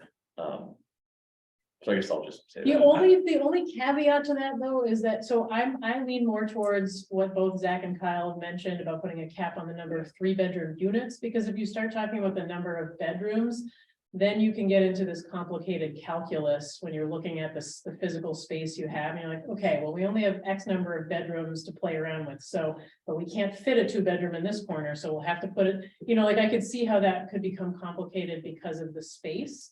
So limiting the number of 3 bedrooms for the building would accomplish a lot of, because it's not just about density, it's also about the nature of a 3-bedroom housing unit as opposed to a 2 or 1-bedroom, and who might, rent there and what kind of environment that might be. So like, I'm very in favor of looking at like just capping the number of 3 bedrooms that could exist on the property. When you raised the other question, were you talking about whether or not students would be incentivized? to No, rent there, I'm or- just, well, and no, and I'm the last person, I know that a lot of councils previously have.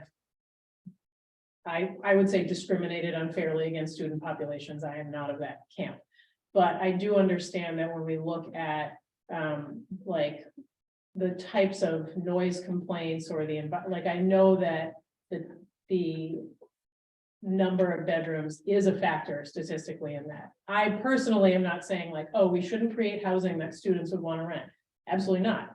But the question of what happens when 3 people who are college friends rent an apartment together can sometimes be different than when 2 college friends rent an apartment together. So I think that that's also part of the factor as well. And Zach has said that the 3 bedrooms are not the model that they Yeah. have promoted in other development projects they have, so I feel pretty confident that Zach and our staff can come up with a maximum number of 3 bedrooms that we're comfortable with and that Zach's comfortable with, make the project work. As we develop this project, I mean, we're obviously looking for long-term ownership, so obviously if other people had a different model down the road, they'd have to come back and renegotiate anyway. And if we're gonna put this $5 to $7 million into the building and the property to take care of everything that we're going to do, obviously we need to find a business model that works for us. But at the same time, we want to be really considerate. We're not gonna redo it in 5 years. We're in it for the long run. Nobody's gonna come right in and redo the whole entire place in the next 20-25 years. It's gonna be what it is for a long period of time. So it's not gonna be, just worrying that the contract zone is gonna, we're not gonna worry about that as we move forward with the project. And I say too, if we cater to, if this building, which I'm hoping caters to young families, sometimes a 3-bedroom apartment looks nice to, a couple graduate students with 2 kids who are starting their life in Orono and who may want to buy a house, at some point. So a 3-bedroom apartment is not necessarily a student apartment. Sometimes it's a young family who is here. And I know we have a lot of young families that are starting out here at University Park and like places like that with 2 kids. Or, You're absolutely right. And that's Or where. 4. One of my friends is crammed into a small 2-bedroom apartment with 4 children. 4 children. Making So it work. I would like to see, and it's not about discrimination against college students, but my head is going to, Tyler is coming. They're gonna have 80 new jobs. We're gonna need some kind of housing for those people who are professional people who, and I think Megan had said this at one meeting, who might rent there and then see a housing market in Orono and buy and continue to come to Orono. And, and if we've got families downtown, they're going to our restaurants, they're shopping in our stores, they're here. And so my head is at Tyler coming in, which we all know is happening. Surprise, And some housing for those people, those professional people who can walk to work, or, you know, who want that kind of. Big bus. And Lifestyle. we all know that that's a market that barely exists in this town. It's Exactly. Nice housing for young professionals and, you know, yeah, Right, for sure. so a couple of 3-bedroom apartments to me sounds like a good deal, and it might be, and as long as it's affordable. So, yeah. And we'd like to, Is obviously, that all you want? I had to throw that in. What kind of cycling program are you gonna? Well, I mean, so. I think we're all in agreement that like, we're not against having some 3-bedroom units. But the question of maximum, like setting a maximum for how many, it still seems to me to beat around the bush of the central question of just like, how many bedrooms are we? Like saying we allow in this unit total.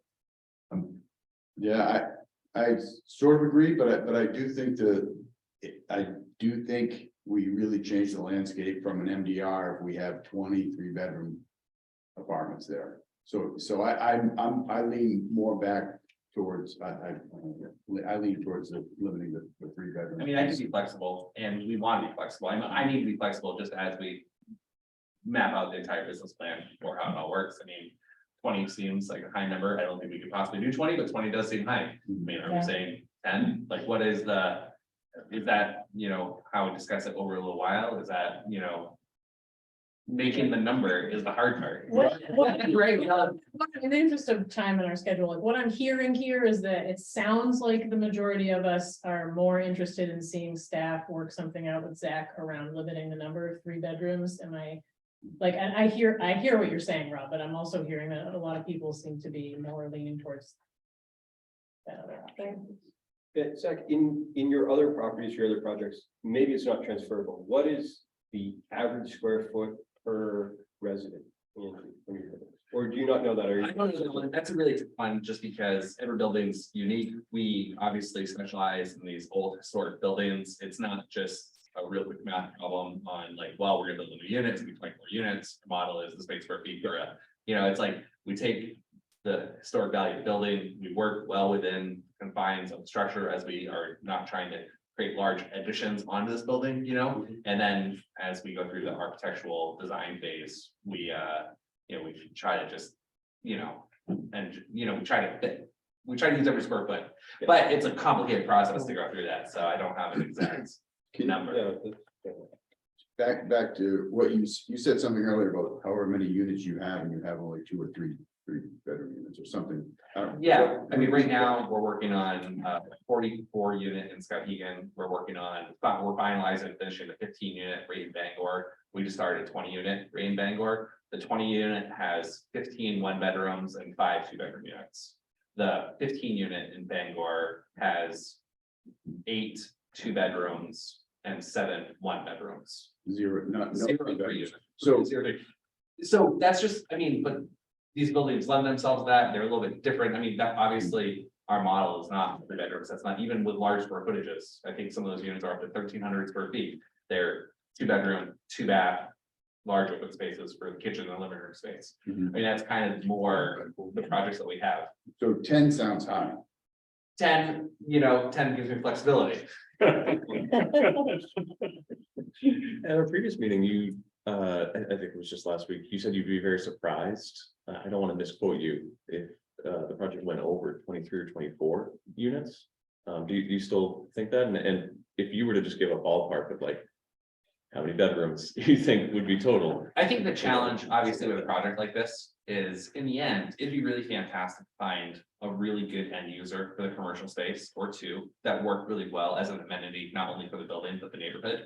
So I think the challenge is finding that end user, and it's impossible to have them right up front. Yeah. You know, you get the project approved, you start working on, well, how much square footage do you need? You know, and then it's like, well, what are your constraints? What are your needs? How do we accommodate that? You know, we think this would be a great relationship. Oh, you want 3,000 square feet instead of 2? Fantastic. Well, we're gonna lose a unit. This is how much money we're gonna need. So those trade-offs get very complicated, you know, and that's why it's hard to, the commercial space really drives a big portion of how many units there will be, you know, and I think that's, you know, having the whole conversation it's a give and take. Yeah. On both sides of how that part works. I appreciate, like, I think the openness you've been coming to us from the beginning with this project, and I really appreciate the intentions that you've communicated. And yeah, I mean, I just think our task here is trying to make sure that those intentions are put in writing somewhere. for us. As I've And you seen, seem, as I've seen through the whole process, I try to give you everything I can give you, but at the same time, some of the stuff's like, I don't know. I probably wish you knew. I wish I knew. But as the process plays out, that's when I get to start having some more of those conversations and try to, identify those people. And obviously that's part of creating community, the community of the building, not just, we're gonna put a whole bunch of 23 bedroom units in there and that's what our plan is, because it's just, that's not our model. It's not what we really intend to do. But I understand your guys on, it's a contract, it's a long-term thing, and I can only tell you everything I can tell you. We have to have the Appreciate it. crystal ball. I'm saying, Your intent won't matter. Right. What's gonna matter is indeed. Kyle, it looks like we have 2 more items to sort out here in our listing. So what I'm hearing around density and dwelling units is we're gonna come back with proposed dense cap on 3-bedroom dwelling units. Correct. Okay, we're ready to move on? Yes. Okay. So yeah, I guess next is, we can talk about the parking spaces. Again, off-street parking is reviewed by the planning board. The way it would be reviewed in this instance is, the planning board reviews a use as to whether or not it meets the minimum requirement established in the ordinance. So for something like this, commercial in the village commercial, commercial uses in the village commercial don't have to provide any off-street parking. While, we've heard that, well, this is surrounded by the MDR. Yes, there is MDR on each side, but this property is also a 1/10 of a mile from the Pine Street parking lot and the on-street parking that's also associated with Mill Street in that area. So there's some fair amount of comfort there that the business parking would be able to be handled, as is other business parking on Mill Street in the village commercial. From the residential side, we put a max parking requirement in the ordinance because the concept, talking with the property owner originally before Zach was interested, and then talking with Zach, was pretty much always to utilize that existing impervious area towards the back of the lot, and just formalize that into an off-street parking area. And what that could end up producing is, probably somewhere in the 50 to 60 parking space range. At the same time, that really kind of supported and went along with the idea of aiming towards more smaller units, 1-2 bedroom units, where people might only have one car, not like looking at 20 to 30 3-bedroom units where everyone has their own car. And we're also talking about this being consistent with the comprehensive plan, which not only talks about expanding the village commercial and doing some of these things, but it talks about expanding the village commercial in a specific way, like growing it in a compact, walkable manner. So putting that maximum on the parking to limit that, so to hopefully encourage people to drive less in this area, to produce less traffic, as we've heard is a major concern, to take advantage of the fact that this is one of the most walkable oriented parts of the town. With Cheryl talking about the potential of Tyler employees living here being a 10 to 15 minute walk from work, university students or professors, being a walk to the campus or being able to take public transit over there right from the downtown pickup areas. So yes, off-street parking is touched in the contract zone. That maximum, standard it isn't something typical that we always have in projects normally. But in general, I think off-street parking and how a parking area functions and its relationship to pedestrians and the use on the site is something the planning board reviews. But if there were. Well, yeah, I was gonna ask that question. So just to dial in on the relationship between what we're doing and what the planning board would do. We can say 50 to 60, or we could pick a number. We could say 60 in the contract allowed. When the planning board does site plan review, they very easily could say, no, it can only be 40 based on whatever it is that they're reviewing in the plan, right? I mean, that's up to the specifics of that area and. The planning board wouldn't be able to set a maximum, like they wouldn't call out a number like that. But if there were certain limitations on the lot that for whatever reason didn't allow more parking, there was a setback issue, or, part of that area needed to be a buffer, or, it encroached on the shoreland and there were environmental concerns with the amount of impervious area being utilized, or it triggered something with stormwater, creating too much impervious area. All of those things would be things the planning board looked at, and a result of those could be cutting back on the parking, so long as it met the minimum requirement. But yeah, the planning board wouldn't necessarily. Yeah, no, thank you. That's important. Yeah, so that is helpful to me because I think about the people who brought up concerns around what that parking area might do from an environmental standpoint. But we know that if the planning board were to find something like that, then it could say you can't build parking in that space, which would reduce the impact that a lot of residents brought up as a concern. Yeah. Was there anything else on this? I was literally just going to ask the same question. Do folks have questions or comments about parking? No. No, I think I think the 60 is fine. And if there's any environmental issues, like I said, the planning's gonna catch that. I think we probably mostly know better that someone's gonna park in the Pine Street lot and walk down there, but I guess that's what it's there for, so we'll go with that. I think people are hard pressed to go to the Family Dog by parking out in that parking lot, but that's all right. All right, Okay. I think we can move on. All right, so I guess the last one here is the commercial space. So this would be something that the planning board would only review this in the context of, the planning board could permit one of the commercial uses identified in the contract zone. So I think this is more of a contract zone discussion as far as, the agreement, the way it's written now.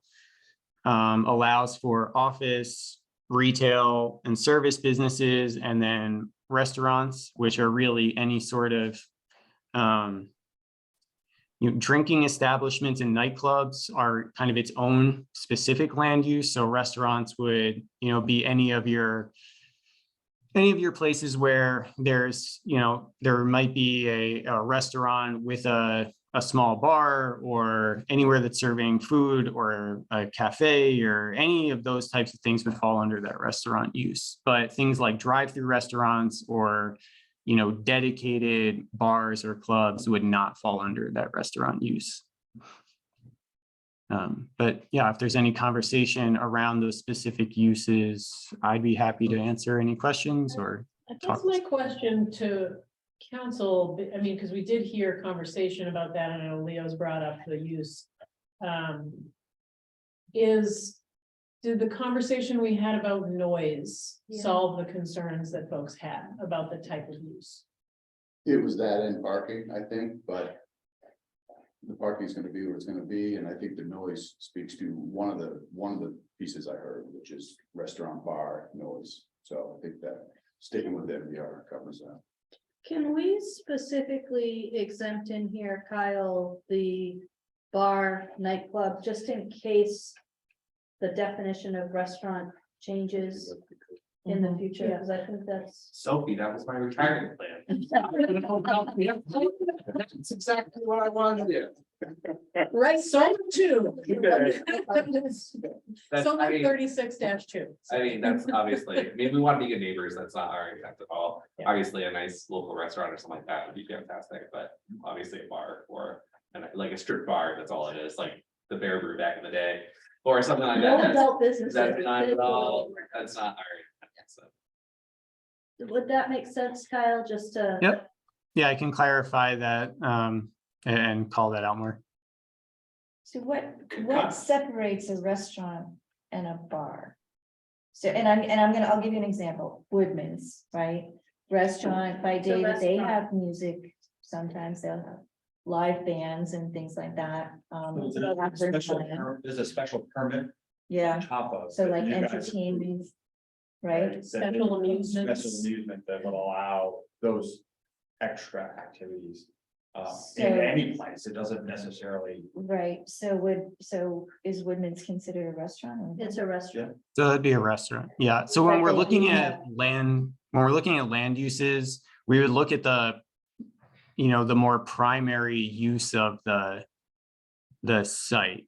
So if something was just a bar and they, had a grill behind the counter and served, a couple hot dogs, but the bulk of the business was the bar. I mean, the food is clearly accessory, that might fall under an accessory or a drinking establishment. But something like Woodman's, where there's a large restaurant area, it's a major component of the business. Yeah, we'd look at that from a use standpoint as restaurant. Okay, thank you, Carl. Kyle, one of the, if I may. Yes. One of the things in the section on commercial property that we've talked about with a couple of people, the 6,000 square feet isn't totally clear in the writing that it's the total commercial area. Yeah. And I think there might be a word that could be added in that particular line, which would be consistent with what Zach wants to do. That it's going to be a total of 6,000 feet commercial. And that might just have been my reading, but it wasn't really clear. Perhaps even not to exceed a total of 6,000 Yeah. square feet, which is on this piece of paper that Sophie handed me. Oh, my goodness. Yeah, Must be the like the intent all along was for it to be a total for all of the commercial space to add up to 6,000 square feet, not 12,000 square feet. So yeah, we can just clarify that with a small language change. Thank you. That would satisfy me. And there is still the flexibility, if you decide no commercial, that's. Right. You're still Mhm. within the rest of them. Or half commercial. 3,000 square feet, but you're one good end user, I mean, that's the challenge, is finding that wonderful good list. So we learned from the Keith Kennedy contract where we were very prescriptive and had to come back Right. and amend it. Right. So at this point that we've gone through this list, are there things that folks feel like didn't get discussed or you weren't adequately heard on any particular items or anything else to add to this before we talk about a timeline? I just have one quick question, and it's not specific to this contract zone, but it is general. When you have a restaurant or any commercial establishment that has like accessory traffic, like a restaurant has to have waste disposal that a clothing store doesn't have to have and stuff like that. Does that get built in? That's part of the site plan review? Okay. Yeah, yes, like solid waste is a review criteria. And that's all reviewed by our wastewater treatment facility. It's reviewed by code. It's one of the questions that comes up with every project at the planning board, where the dumpster is located, is it screened, how is that being handled and managed? So that's all thoroughly talked about at that stage. Thank you. So next, I wanted to talk about timing So the next step for us would be to review the contract zone. That would be, and then vote on it, right? If people are comfortable moving in that direction. So what about scheduling? Well, I want to be mindful of an open process where everybody feels like they've been heard, but also Jay and Zach trying to get this project done. Right. So there are a few things you've left with staff in the past.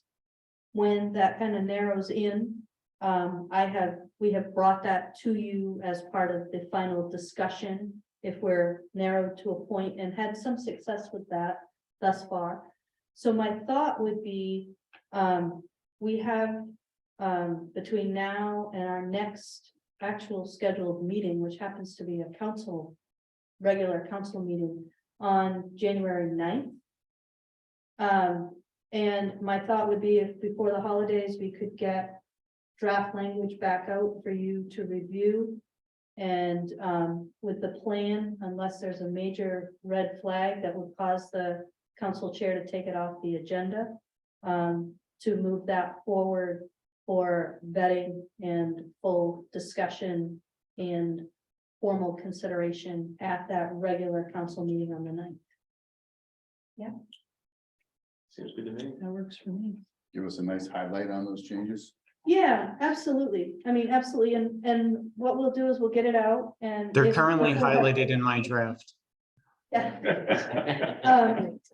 We'll get it out to folks. We'll also post it on the website as part of the prep for that meeting. And if there was a major issue with the language we came up with, we don't want to do a meeting behind the meeting.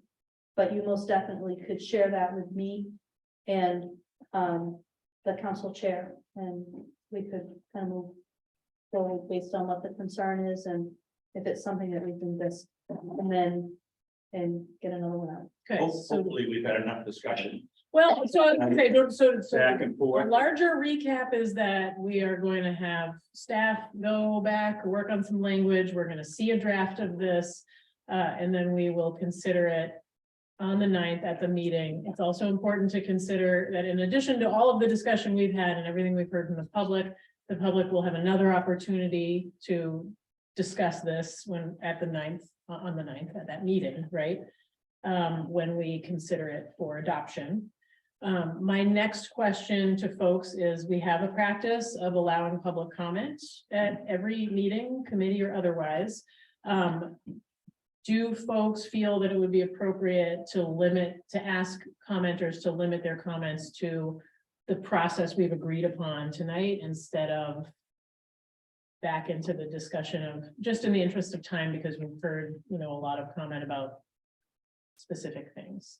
So to limit comments to, Are you talking about for tonight? for tonight, yes, to open it up to comments limited to, this process tonight and the process of adoption, moving it forward or for consideration. Do we have any comments? I think that's a reasonable thing to do.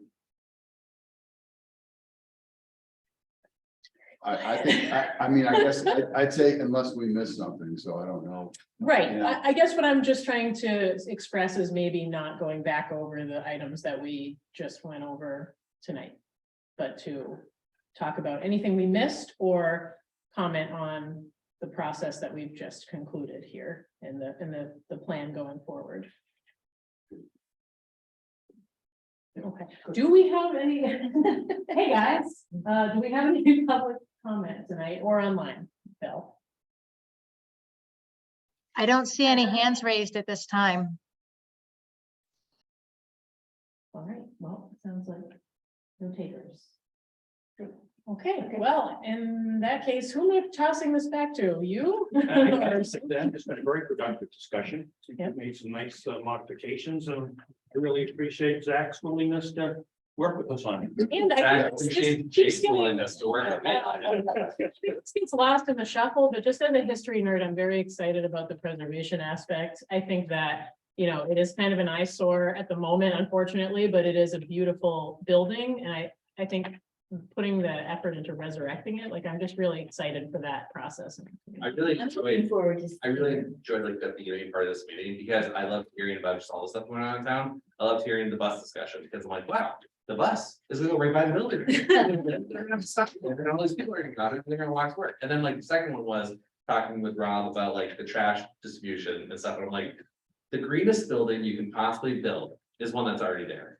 And if you can take that building and remodel it, then it's sheer number of materials that you're not throwing in a landfill or having like deteriorate over the next 15 years and nobody can touch the building. It's just gonna get worse and worse and worse. So Yeah. it's nice to take a building that's structurally sound, there, currently has value, and we can actually use it for something, you know, Yeah. so. And just to reiterate, I think what Tom said is, I think council, self-included, have been, are and continue to be very supportive and think this is a really great idea. So I'm sure you're not taking these questions.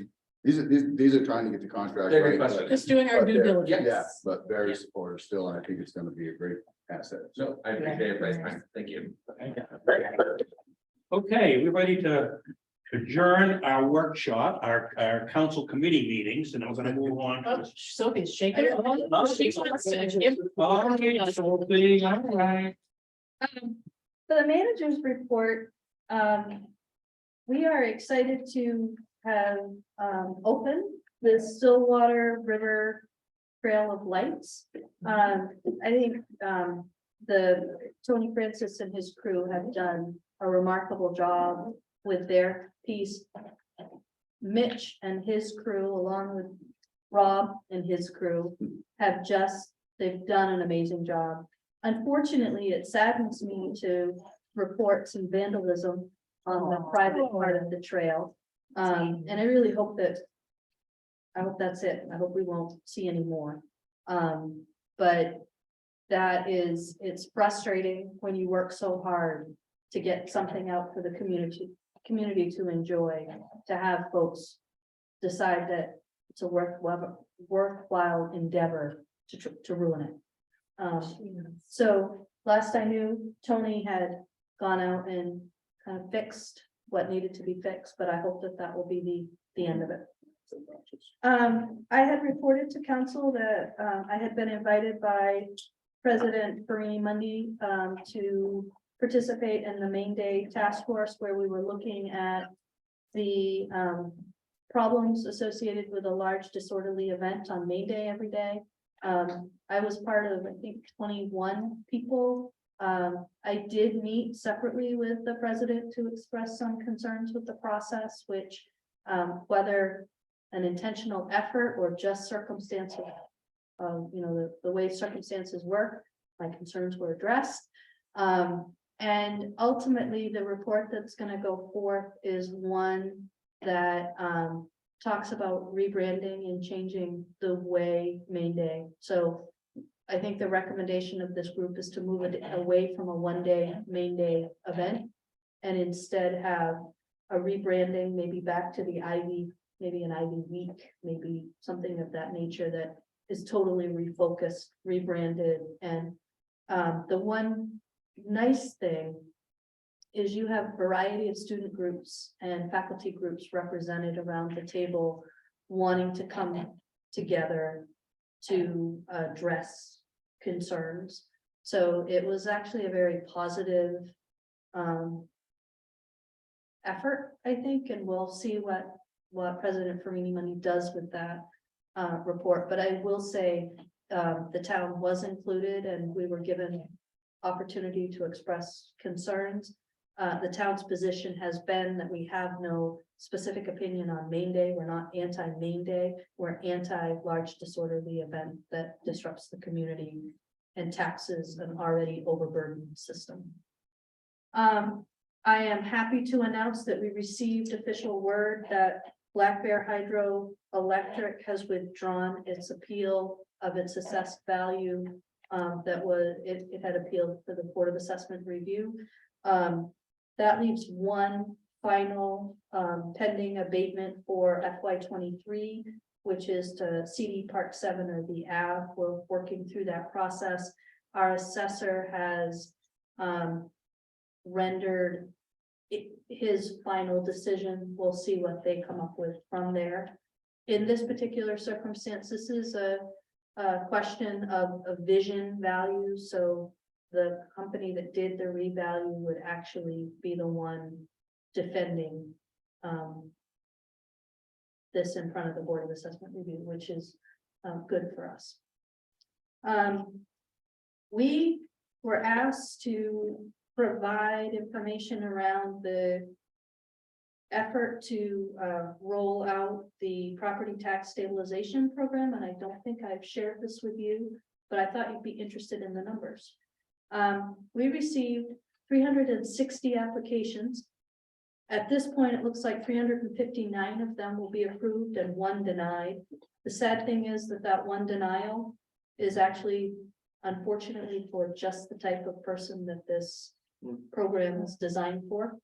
But they didn't meet the criteria because of the way their trust was structured and when it took ownership. The total assessed value is that's covered in this program, $81,848,360, which in total generates generated for us this year about $1.95 million of taxes. I used 4% growth, so just assuming that we stayed within a 4% growth, that would be an increase of $77,920. So that's not an insubstantial amount if the costs associated with this program shift. There are lots of bills right now pending trying to address issues in this program. And I think we just want to kind of keep that in mind. This isn't a $5,000 or $6,000 a year shift if the state doesn't manage its responsibility. So they also asked us to talk about the local cost of implementing this program. So conservatively, my administrative staff spent about 300 hours of staff time, which is about $6,500, all in loaded. So that's all of the taxes, benefits. It's about $9,500 of staff time was involved with this. We spent almost $1,000 in postage. And for printing of the mailer that we sent out, envelopes and such, it's another $770. So all in, we estimate about $11,245 was spent implementing this state program, just so you know. Was it a rhetorical ask, or are they gonna? No, are they they're gonna- actually main revenue no, they're not gonna give us money, Oh, then- but this is part of main revenue services, pulling all that information together so that they can actually provide a report, because this is one of those situations where somebody had a great idea that sounded wonderful It would have cost the state. and with no real understanding of what implementation was. They're collecting data. There is emergency legislation LD3 pending. There's public hearing at 1 o'clock on Wednesday that creates an emergency heating assistance program funded with $469 million of state money. So that is something that municipalities have been asked to keep an eye on, and if we have an opinion to weigh in. I really don't, in the grand scheme of things, have a strong opinion of this program. It's not utilizing local, our local resource. Our LPC member gave an impassioned plea for vote against because of some lifting of process, public hearing, public input around some environmental issues associated with fossil fuels. And I don't think it was saying we can't do it anymore, but rather, why are we suspending the public process? The rest, when we're looking at the majority of input into the Legislative Policy Committee of MMA about what the agency's position will be. It seems very heavily weighted to neither for nor against. So unless council has some other direction for me, my plan would be to kind of hold status quo and not weigh into the discussion and let MMA do that for us. Right now, Personally, I don't think it's targeted enough towards people that need it, but I don't know that it's something that we as a town. I think the income limits, the income is too high as well. I'm always curious about the cost of implementing a more targeted program and how that offsets with just a universal system, but. so the beautiful thing this is where and it's personal, so I can be told to change, but where I deviate from MMA, I think a lot of people who think about the policy positions the organization or municipality takes in terms of vetting the legislation, I look at it from the sense of in the municipal role with a municipal voice, what is the discussion? Feeling like there will be constituents on both sides of it's too much money, it's not enough money, it's targeted in the wrong place, that kind of stuff. Whereas if they were asking us to implement it, I would have a lot to say. Right. I guess that's my. I'm excited to announce that last week we kicked off a 6-week training series for 21 Orono supervisors, town staff who are in supervisory roles on supervisory and managerial professional development. We contracted this through Eastern Maine Community College Workforce Development Compact, which, if you recall, you gave me the permission to enter, which is Harold Alfond grant. So it's about a $13,000 training that we're getting for free. And I think it went well. I unfortunately was homesick that week, but my staff reports it went well. And I think that's all I have. Ready for adjournment? Move on, or do we have public comment, and there's no public in the audience. Is there any public out there that wants to comment? There is not. All right. So a motion to adjourn. So moved. And second, all in favor? So the plan would be, Val, to hold the video and the streaming until we get to the executive sessions. So we will now call the special town council meeting of Monday, December 19th. Yep, to order. And the roll call shows that all members are present except for Linda, who is doing our work in Bangor, and we appreciate that. Let's just hang on for a second till Jeff gets back. Since we only have one item. This makes good TV.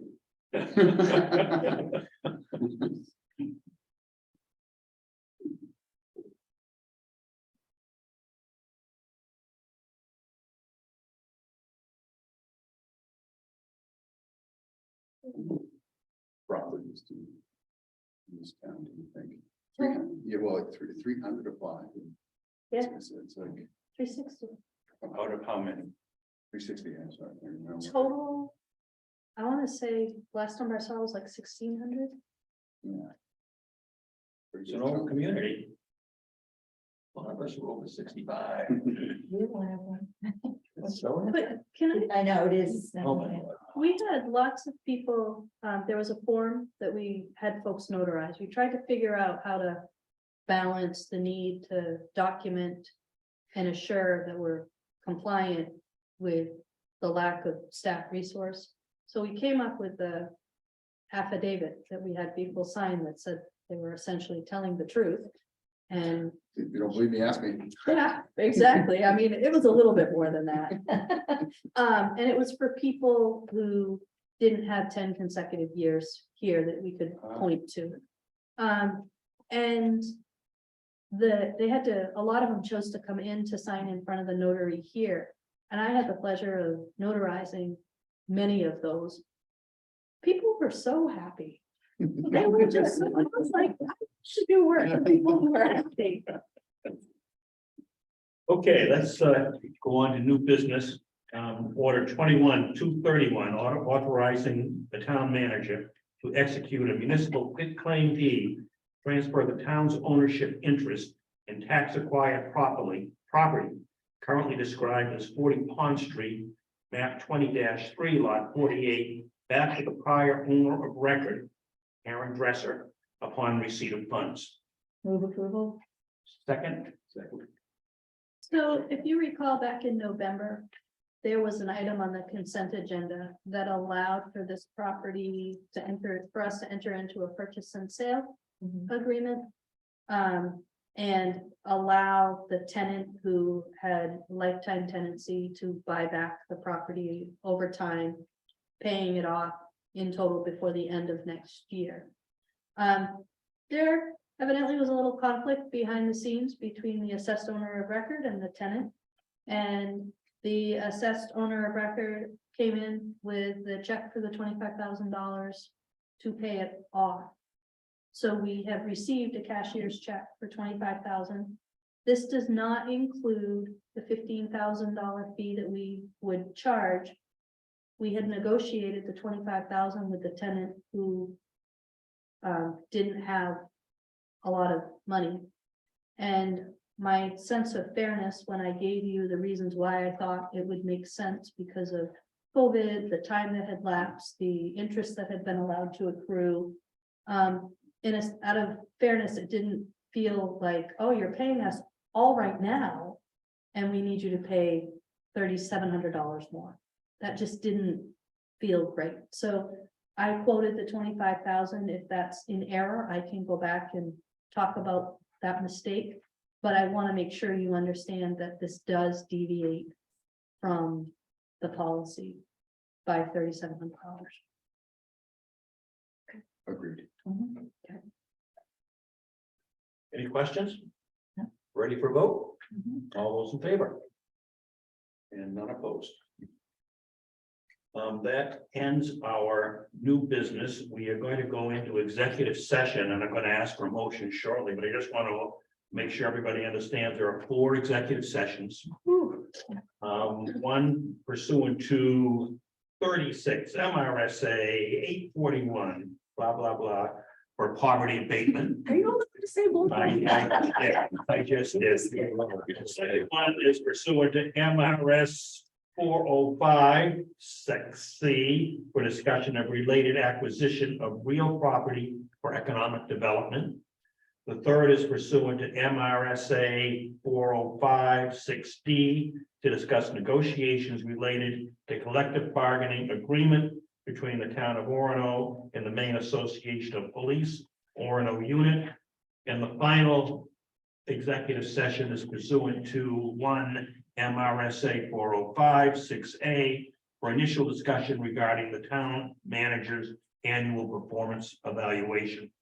So I'll take a motion to go into an executive session for the first one to consider a poverty tax abatement based on poverty or disability. So moved. Second. All those in favor? So we've gone into executive session, all in favor. And before we start, I am going to have to take a 2-minute break. So we are going to cut the live Yeah. feed. There will be action on the order regarding the poverty abatement, which can't be discussed other than an up or down vote anyway. And then no other action coming out of the executive sessions. So the plan would be for us to cut and end the recorded and streamed video at this point. Action would be on the poverty abatement will be included in the minutes. Everybody good with that? Yeah. All right. Thank you, Val.